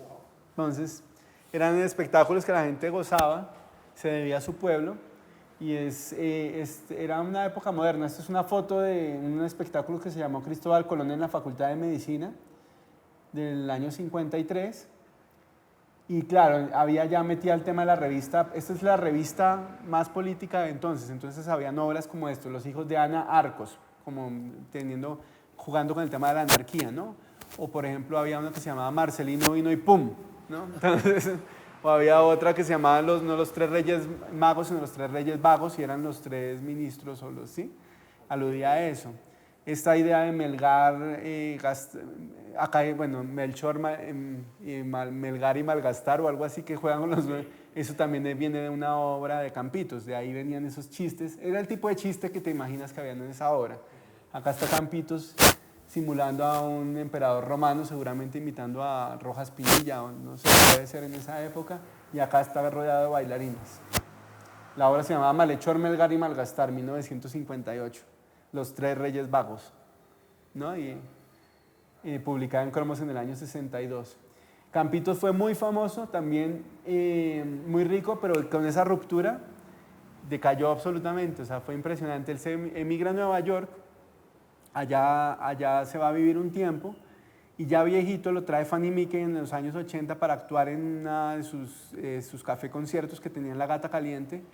Creo que hizo una función, ya estaba muy viejo, estaba pobre, o sea, murió en unas condiciones muy poco dignas. El gobierno de Colombia en ese momento le dice que le va a dar aquí un subsidio, una plata, lo traen y después no le dan nada. Y a los 2 años se muere en su tierra tolimense. Tenía a su esposa, era creo que argentina, uruguaya, era una de las grandes vedettes de ese momento que te digo, una mujer de eso, y hay unos videos de ella llorando un poco cuando llegan acá al aeropuerto porque los reciben con todo y después los dejan en la inmunda. O sea, para la revista, para el Cromos y la noticia, la gran recepción del gobierno, como en el 82, y luego el abandono total del artista, ¿no? Es bien particular la historia de Campitos, por ahí hay unas tesis que han hecho sobre Campitos que son interesantes. Y para cerrar esta época antigua, no sobra decir que una figura como Faustino García, que era español, rodó por toda América Latina llevando zarzuelas. Entonces, Teatro Junín de Medellín, por ejemplo, era famoso y tenía grandes temporadas las zarzuelas. Por eso Medellín u otras ciudades son tan arraigadas en el tema de las zarzuelas. Las abuelitas, las bisabuelas cantaban sus zarzuelas mientras que cocinaban, ¿no? Eso era muy famoso, era como si escucharan a Rocío Dúrcal en los 80, no, en los 50, 60 eran las zarzuelas lo que se cantaba. Entonces estos son algunos de los avisos de las zarzuelas, la rosa del azafrán, los gavilanes, las leandras. Rápidamente hablemos que hubo intentos de cine musical en Colombia. 1943, una película con bambucos, una película malísima, y uno la ve y le da vergüenza, pero pues fue un intento, ¿no? Allá en el Trapiche. Está en internet y la restauró el Patrimonio Fílmico aquí en una versión. Yo creo que eso se puede ver en internet. Claro, hay unas canciones cómicas de juegos como con bambucos y cosas así como de chistes que hoy, claro, hoy nos parecen básicos, pero en ese momento en que la gente no iba a cine una vez al año, pues era un atractivo, ¿me entiendes? Era interesante. Este es otro, Bambucos y Corazones, que creo que fue al año siguiente. Algo de notar acá es que, fíjense, allá en el Trapiche la música es de Emilio Murillo. Emilio Murillo es uno de los compositores de música colombiana más famosos de principios de siglo y es el tío de Missy. O sea, Missy es sobrina de Emilio Murillo, era de familia musical. Entonces hay que notar un poco de esa forma. Se hicieron muchos intentos de películas con música, símiles de musicales, por ejemplo, eso de La novia dijo, con los tolimenses en los años 70. Fíjense que hasta un intento de vallenato se han hecho como 3 intentos, ¿no? Esto con Diomedes Díaz, más como por empujar a un artista de la disquera en ese momento. Hasta ahora, bueno, acaban de estrenar una película que promete ser el gran, ellos la anuncian como el primer musical realmente, aunque han habido otros intentos anteriores, pero este pues ya tiene un esquema más del musical moderno, ¿no? Entonces el bolero de Rubén, que no sé si pues está en cartelera recientemente y tiene algunas cosas interesantes desde el género, se aprobó desde el teatro y ahora en el cine, pero aún así pues creo que hay otros lenguajes en Colombia que falta explorar. Bueno, esto por mencionar también el paralelo que hay en el cine y en los otros medios. Vamos acá a un corte fuerte que es lo que te digo, la ruptura que hay entre el teatro comercial de Osorio, costumbrista, digámoslo, como se les dice a Osorio y Campitos, y el nacimiento de lo que se llama el nuevo teatro en Colombia. Acá está en la foto Enrique Buenaventura, persona imprescindible en el nuevo teatro colombiano, porque desde ahí se llamó nuevo. Funda el Teatro Escuela de Cali, básicamente lo que hoy es Bellas Artes en Cali. Bueno, es una historia aparte y esto no tiene mucho que ver con el musical, pero sí con la historia del teatro de Colombia, ¿no? Es decir, esto parte en dos la historia del teatro porque llega a instaurar lo que se llama el teatro de grupo y la creación colectiva, y eso nos marca radicalmente. También que creo que tenemos los mejores actores y que todos somos toderos y podemos sacar un espectáculo adelante, pero tan mal que también perdimos el teatro comercial porque se anuló absolutamente por unas décadas. Segundo, perdimos los oficios, es decir, la especialidad en escenografía, iluminación, maquillaje, vestuario. No lo tuvimos. En México y Argentina hay escenógrafos dedicados en esa época y nosotros no teníamos porque todos hacíamos de todo. Todos éramos actores, todos cobrábamos, barríamos y ¿no? Escribíamos. Y entonces hay que ver las dos caras de la moneda. Pero por supuesto la creación colectiva fue la propaganda más famosa de Colombia al mundo en esos tiempos. Buenaventura fue una figura imprescindible, obviamente un dramaturgo genial, una persona de teatro. Vamos a ver lo de Fanny Mickey, que me parece que es interesante porque ahí habla de la llegada de Fanny Mickey a Colombia, que es básicamente siguiendo la línea de Buenaventura. Y el otro fenómeno que ocurre en ese momento es el Teatro La Candelaria, que también sigue la línea de la creación colectiva con algunas variantes respecto al TEC de Cali, pero que los dos, el TEC y La Candelaria, se establecen como los dos grandes grupos del teatro moderno en Colombia, con unas apuestas particulares. Y La Candelaria sí va a tener alguna relación más cercana a la música, y ya vamos a verlo. Pero entonces voy a pasar aquí el cablecito. el cablecito. Sí, es muy interesante el tema de la ruptura que mencionas también desde el punto de vista de la creación. O sea, nuevamente volvemos al juego, volvemos al experimento, volvemos a la ruptura desde ese lugar, con un contexto y una posición política muy clara y muy concreta, pero volver al juego. Yo creo que eso es justamente lo que nos pasa, y quizás el imaginario del teatro musical en estos tiempos está estancado justamente, digamos, haciéndolo o pensándolo desde los lugares desde los que nos denunciamos también, son lugares que están con falta de juego, que están que no tiene nada de malo, la representación, la imitación, pero que sí volver al juego. ¿Qué pasa cuando...? Los grandes cambios ocurren a partir del riesgo, de explorar nuevos caminos, nuevas formas, ¿no? Esto habla de Fanny, que vamos a hablar de Fanny después, pero me sirve para enmarcar esta época del teatro colombiano. Espérame a ver.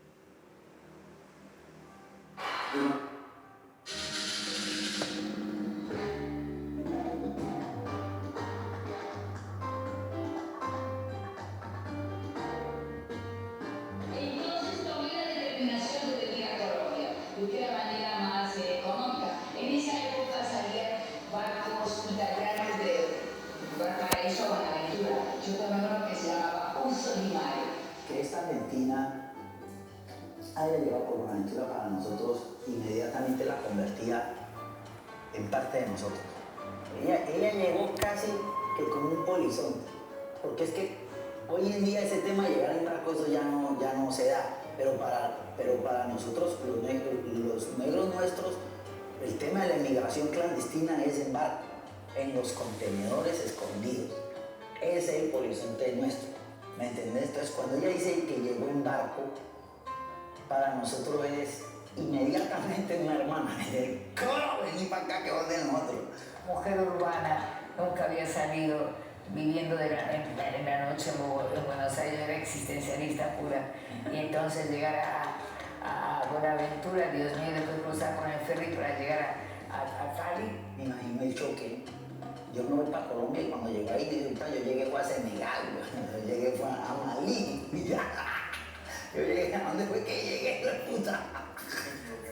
Me dijo, ¿qué barco? Era peor que llegar a África. Me quise devolver enseguida, pero ahí estaba Pedro y viví con él 8 años en Cali. Entonces ella llegó aquí y encontró lo que no podía ella hacer en Argentina y se quedó.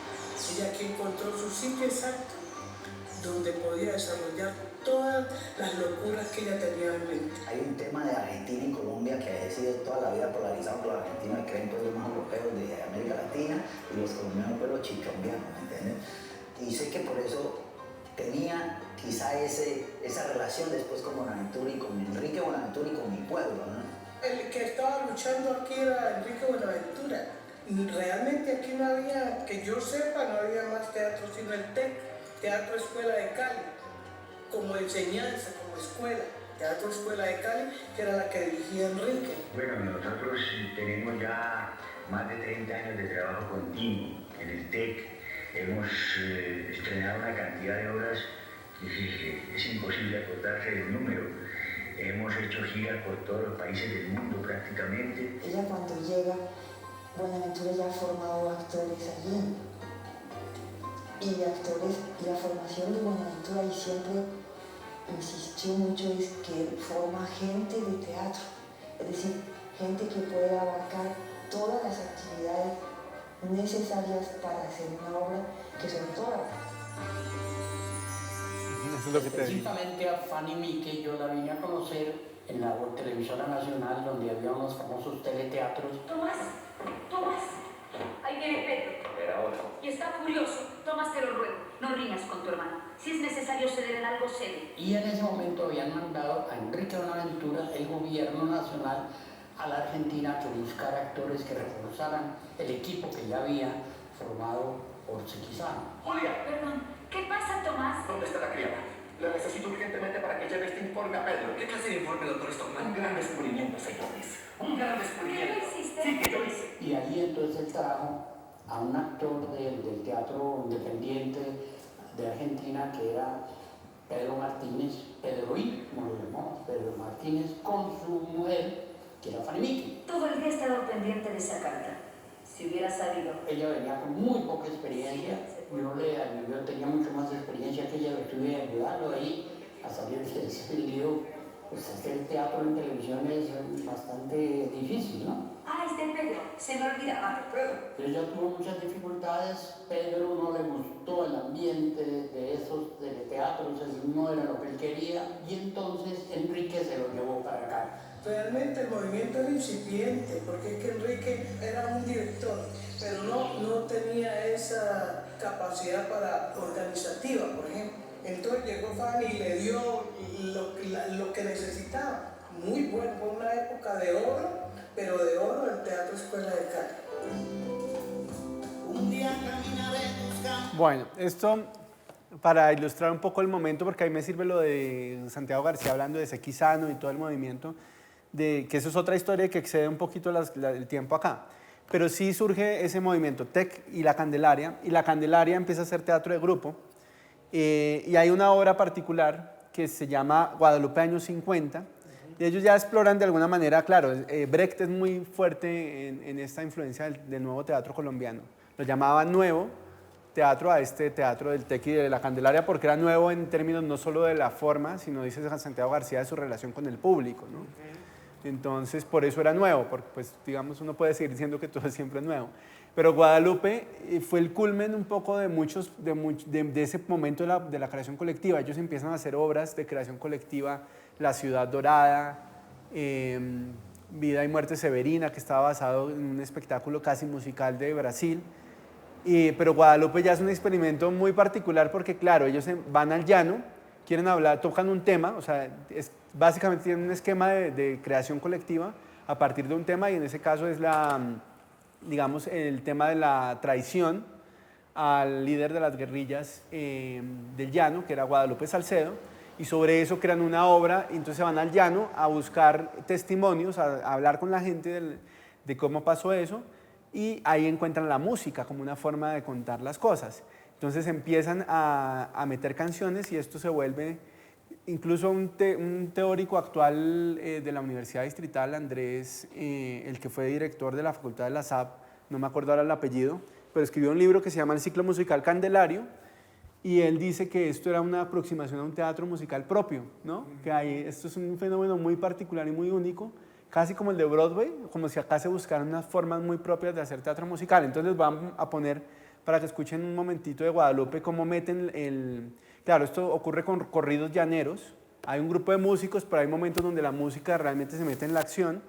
Vamos a escuchar un momento el principio con la entrada de la música en la primera escena, y al final del corrido en una reunión llanera, como pasa por ejemplo, cada parte de los que van a una reunión llanera a dar su opinión cantando. A ver si...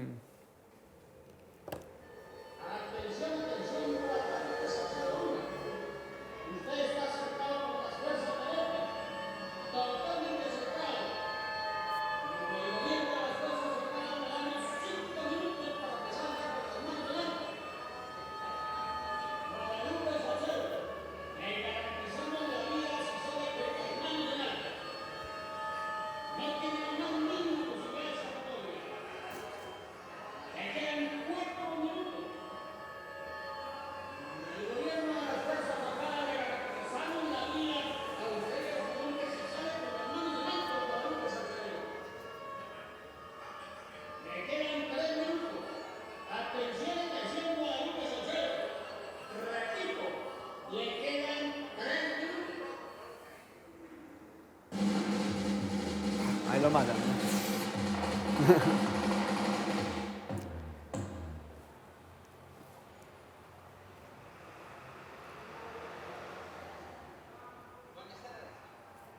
¿Qué fue lo que usted vio u oyó la madrugada del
Bueno, ese es el lenguaje de los corridos, pero lo interesante, por ejemplo, voy a avanzar a un track que me parece novedoso porque, por ejemplo, ahora, no sé, en Hamilton, que está muy de moda, es muy interesante el uso del rap en la reunión que tienen como en el Congreso, ¿no? Que hay como una deliberación de una ley o algo así, y cada uno sale y rapea su cosa. Eso me parece que es a mí lo más interesante de Hamilton en el uso de la música, entre otras cosas, y que obviamente lo hicieron muy actual y muy pertinente.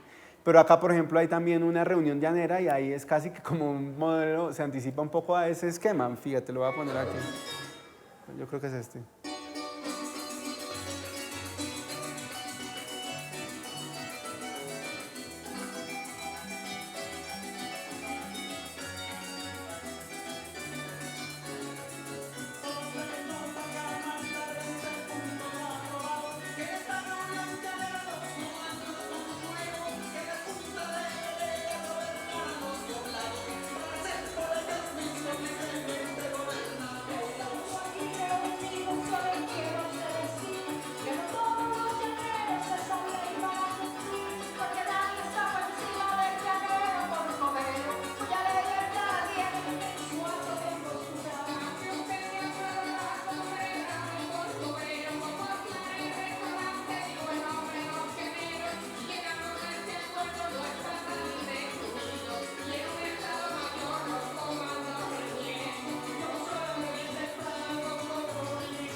Entonces ahí hay una discusión de distintas partes, que eso es independiente, obviamente es una obra marcada por el fenómeno de la izquierda, de la Candelaria pues estaba afiliado políticamente, era un teatro, y el teatro colombiano de grupo en ese momento también tenía una posición muy política, incluso ellos eran comunistas, ¿no? Los del Libre eran maoístas, marxistas, ¿no? Esas diferencias entre los grupos, que eso era muy importante en ese momento. Pero sacando eso, lo interesante acá es el uso de la música. Cómo usan la música dramáticamente para denotar representar un momento en una representación dramática, ¿no? Entonces Guadalupe fue eso. De hecho, pues si se fijan en el afiche, que es uno de los afiches más lindos del teatro colombiano, más completos, de Carlos Duque, fíjense, habla de ese momento de los conservadores azules contra los liberales, ¿no? En una guerra entre soldados, que básicamente entre soldados y guerrilla, y un posible acuerdo de paz, que es básicamente la historia de Colombia reciente. En eso seguimos, y pues toca ese tema tan vigente y tan importante para la historia de Colombia, ¿no? Acá hay fotos del montaje de Guadalupe. Quiero que noten que acá una publicidad dice que se han presentado más de 2.000 funciones, o sea, estamos hablando de una de las obras más representadas en el país. Con música en vivo, no era una gran escenografía, pero era una producción media que se rotó mucho y que llegó a más gente de lo que muchos musicales en otras partes de Latinoamérica han podido llegar. O sea, yo creo que este es uno de los que más ha convocado gente en cuanto a público. Por años y años se ha presentado en festivales en todo el mundo. Entonces es una obra importante. Y la Candelaria, a partir de ese momento, Santiago García era muy consciente, yo creo que de las posibilidades del musical, porque vivió en la época fuerte del desarrollo de eso a nivel mundial, ¿no? Incluso Joseph Papp, que era el creador del Public Theater en Nueva York, que es el que crea el New York Shakespeare Festival, o sea, de donde nacen musicales emblemáticos como A Chorus Line o Hair, básicamente de eso. Él invitó a Santiago García en los 80 a dirigir obras allá. Entonces yo creo que Santiago García era consciente de las capacidades de la música en el teatro, pero claro, no iban a llamarlo esto un musical porque además ellos eran más de izquierda. Evidentemente el musical norteamericano era una cosa comercial, ¿no? Entonces esto un teatro de grupo no podía ser un musical al estilo gringo porque eso te jala a otros lados y esta sí era una época muy convulsa políticamente. Ahora estamos como en otras etapas y hubo otros experimentos con música, uno que se llamó Golpe de Suerte, que era con salsa en el año 82, o este del 91, La Trifulca, donde convocan a una banda de metal bogotana, Distrito Especial creo que se llamaba, para hacer música, un estilo de... Claro, esto es un teatro popular, no estamos hablando de un teatro con orquesta sinfónica, del estilo Broadway sofisticado, no, esto buscaba ser un teatro muy popular. Y eso es el aporte de la Candelaria a esta parte de la historia. El teatro comercial empieza a surgir básicamente de las iniciativas de Fanny Mique en los años 70, ya migra del TEC al Teatro Popular de Bogotá, crea el Teatro Popular de Bogotá y en el 81 crea un teatro, funda la Fundación Teatro Nacional, que es eminentemente una estructura muy de teatro comercial. Eso no hay secreto, entonces compran el Teatro de la 71, luego el de la Castellana y luego la Casa del Teatro Nacional hoy. Y el Teatro Nacional en el 89 tiene la iniciativa de hacer el primer musical de Broadway en Colombia y hasta ahí llega por fin un musical de Broadway, que curiosamente no es tan de Broadway, yo diría que viene más de Argentina porque fue una imitación de un musical que triunfó en Argentina. Claro, Sugar era un musical de Broadway, pero esta era una versión argentinizada y la que llega a Colombia es la versión que ya se probó en Argentina. Y eso ocurre porque el director David Stivel, que era el esposo de María Cecilia Botero, la protagonista, ellos entiendo que fueron a Buenos Aires y vieron estos grandes espectáculos que triunfaban, La Mujer del Año, ¿no? Con Susana Jiménez, que eran unas obras así taquilleras, pero taquilleras mal en Argentina, o sea, de años, mucho tiempo. Y dijeron, ¿y por qué no hacemos esto en Colombia, no? Entonces no se sabe si la idea fue de Stivel y María Cecilia o de Fanny Mickey, pero en ese caso, igual en el Teatro Nacional estrenó Sugar en el 89. Y esto fue algo histórico porque se volvió moda el teatro musical en Colombia. Yo creo que en esos años es donde mejor afluencia pública ha tenido el teatro musical. O sea, eran años 90, 91, el 92, donde habían 5, 6, 7 musicales en cartelera. Sugar estuvo en cartelera unos 2 años con boletería agotada. Tuvieron que mover a una temporada en el Jorge Eliezer para que cupiera más público. El musical se volvió moda. También porque la farándula del momento, la televisión permitía eso, ¿no? La gente quería ver a los artistas de televisión. Pero algo interesante que ocurrió en Sugar, y pensemos que Missy ya en ese momento ya estaba haciendo teatro, o sea, al tiempo que ocurre esto, ya Missy unos años atrás había empezado a hacer revistas musicales, entonces realmente la movida teatral de esos años fue fuerte. Para Sugar, Fanny Mickey tiene un equipo, David Stivel, que era el director argentino, que también había huido de Argentina por la dictadura. Él tenía un grupo en Argentina que era gente de teatro. María Cecilia Botero sería la protagonista, que era su esposa, y la gran vedette, como equivalente a Susana Jiménez en Argentina. ¿No? Y estos musicales eran muy Marilyn Monroe, ¿no? Ella era siempre la rubia, despampanante, ¿no? Era la que hacía esos personajes. Traen a un argentino para dirigir la banda, que es César Escola. La banda, y pues César es reconocido y se queda como músico en muchos proyectos de televisión acá en Colombia. Traen a un coreógrafo que lo había coreografiado en Argentina y esto es clave. Rob Barron, el coreógrafo que ven ahí, se vuelve el coreógrafo de cabecera de Missy.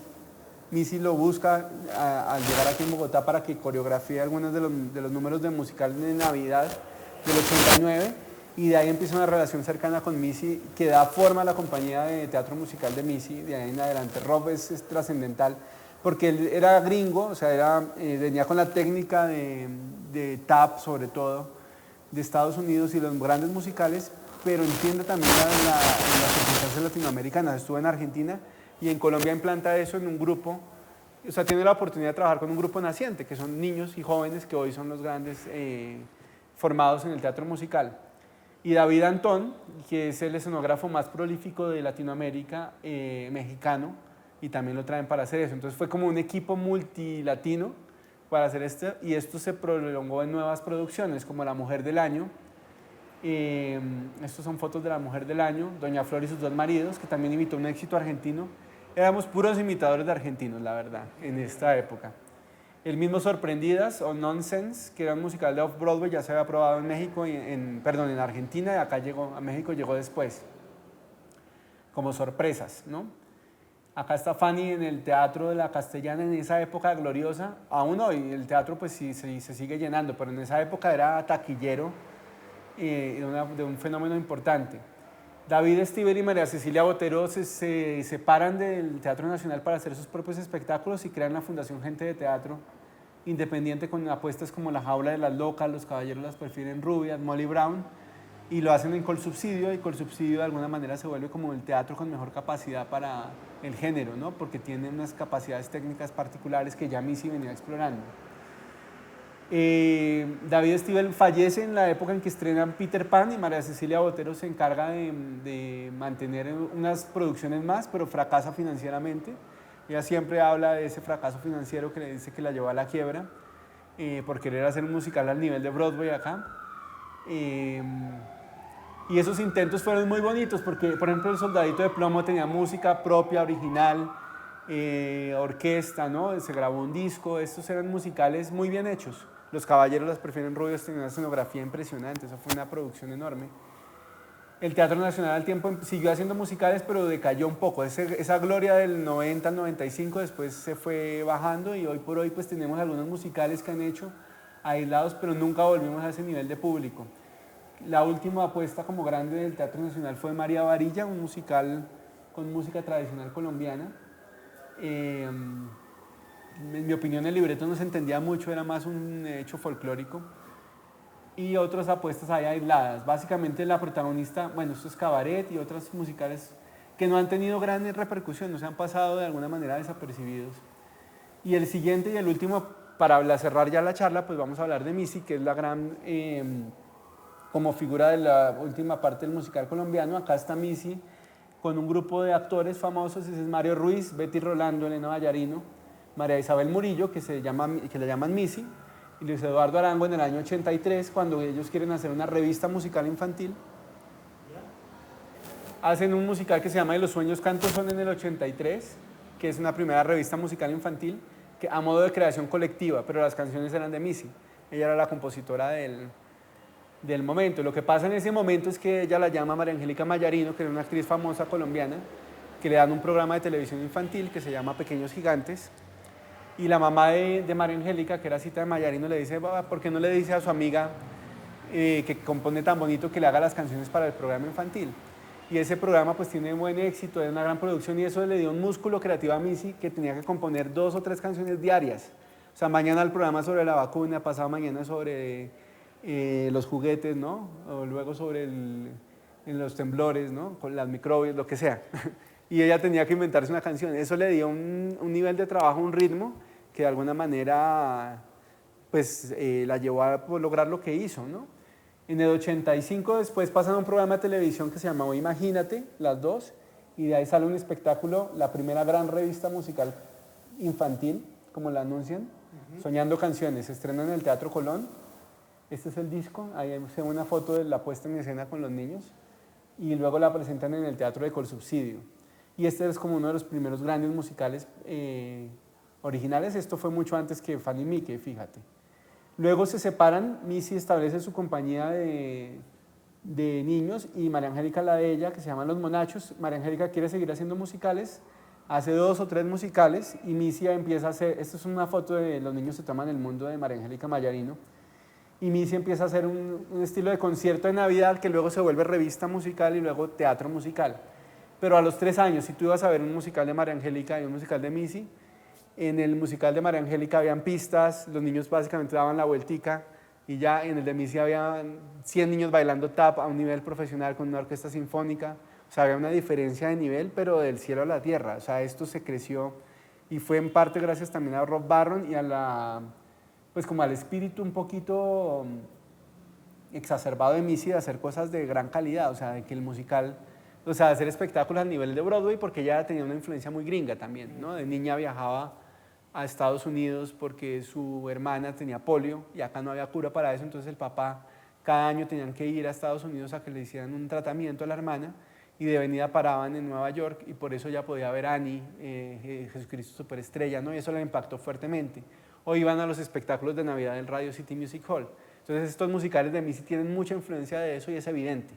Entonces Claro, ella yo creo que no sabía en ese momento lo que se estaba dando, pero sí tenía mucha dosis de teatro y sus canciones eran muy Broadway, eran muy gringas, ¿no? Tenían esa dosis y eso fue dando a que poco a poco, mira por ejemplo el vestuario de los niños con el sombrero, esto era muy norteamericano, habían efectos de vuelo sobre el escenario, o sea, ella le apostaba a cosas grandes, iba metiendo el drama hasta que en el 95, que es Una ventana al amor, como que ya llega a un punto de teatro musical contundente, es un musical con una estructura perfecta, con obertura, con opening number, con showstoppers, con canciones de exposición, con duetos, baladas, con números cómicos. Este es un musical, yo creo que llegó al culmen con Una ventana al amor en los musicales de Navidad, que además se ganó el público bogotano, se volvió una tradición, eran espectáculos con grandes orquestas sinfónicas, con 100 niños en escena, 100 artistas, ¿no? Y eso le permitió ya decidir que esto era una compañía de teatro musical y dar pasos más grandes como hacer musicales de repertorio formales, comprando los derechos con todas las de la ley, ¿no? Entonces en el 2000 estrena West Side Story, ya Missy pasa de ser el taller de Missy a ser Missy Producciones y hoy por hoy pues la Facultad de Teatro Musical de la Universidad del Rosario. Acá está ella con Rob Barron en una de las producciones y esas producciones pues fueron soñadas, ¿no? Eran muy grandes, hay más de 30 títulos que tocaría otra clase para mencionarlos, pero de los hechos trascendentales puedo hablar de Gaitán, que es un musical muy colombiano, La más grande historia jamás cantada, que fue el musical de Navidad que pudieron llevar a Nueva York, se presentó en el Jazz at Lincoln Center, que está en un escenario allá en Nueva York, con mayor cercanía, digamos, a la comunidad de Broadway. El Peter Pan de Missy, que tal vez fue una de sus grandes últimas composiciones, que está por acá el disco también, porque ese fue un musical ya de gran formato, como que ya claro, maduró también en la composición porque de alguna manera al ser fundadora de su compañía, pues ella hacía lo que quería, ¿no? Y acá cada vez se fue como mezclando más con equipos norteamericanos, británicos, de cómo se hacían los musicales afuera, y ya se enfrentaba a otro tipo de esquemas donde ella componía, por ejemplo, 30 canciones y quedaban solo 12, ¿no? Entonces se perdía, que es lo mismo que pasa en Broadway. Claro. Te pruebas con una serie de ojos diferentes. Claro, ella era la reina de su compañía y lo seguía haciendo, pero de alguna manera también se sometía a ese tipo de ejercicios. Eso pasó acá y en Cartas a Papá Noel. En el 2018 hace un musical que se llama Ella es Colombia, con música folclórica, como un jukebox musical sobre Colombia. Y es su último musical porque en 30 años de Navidad, en la segunda temporada, pues ella fallece de un infarto en pleno estreno, como una leyenda más fortuita del teatro musical. Claro. La compañía sigue a cargo de Felipe Salazar, su sobrino, y pues pudieron hacer La Bella y la Bestia y grandes producciones como Mamma Mía, que ahora está en escena.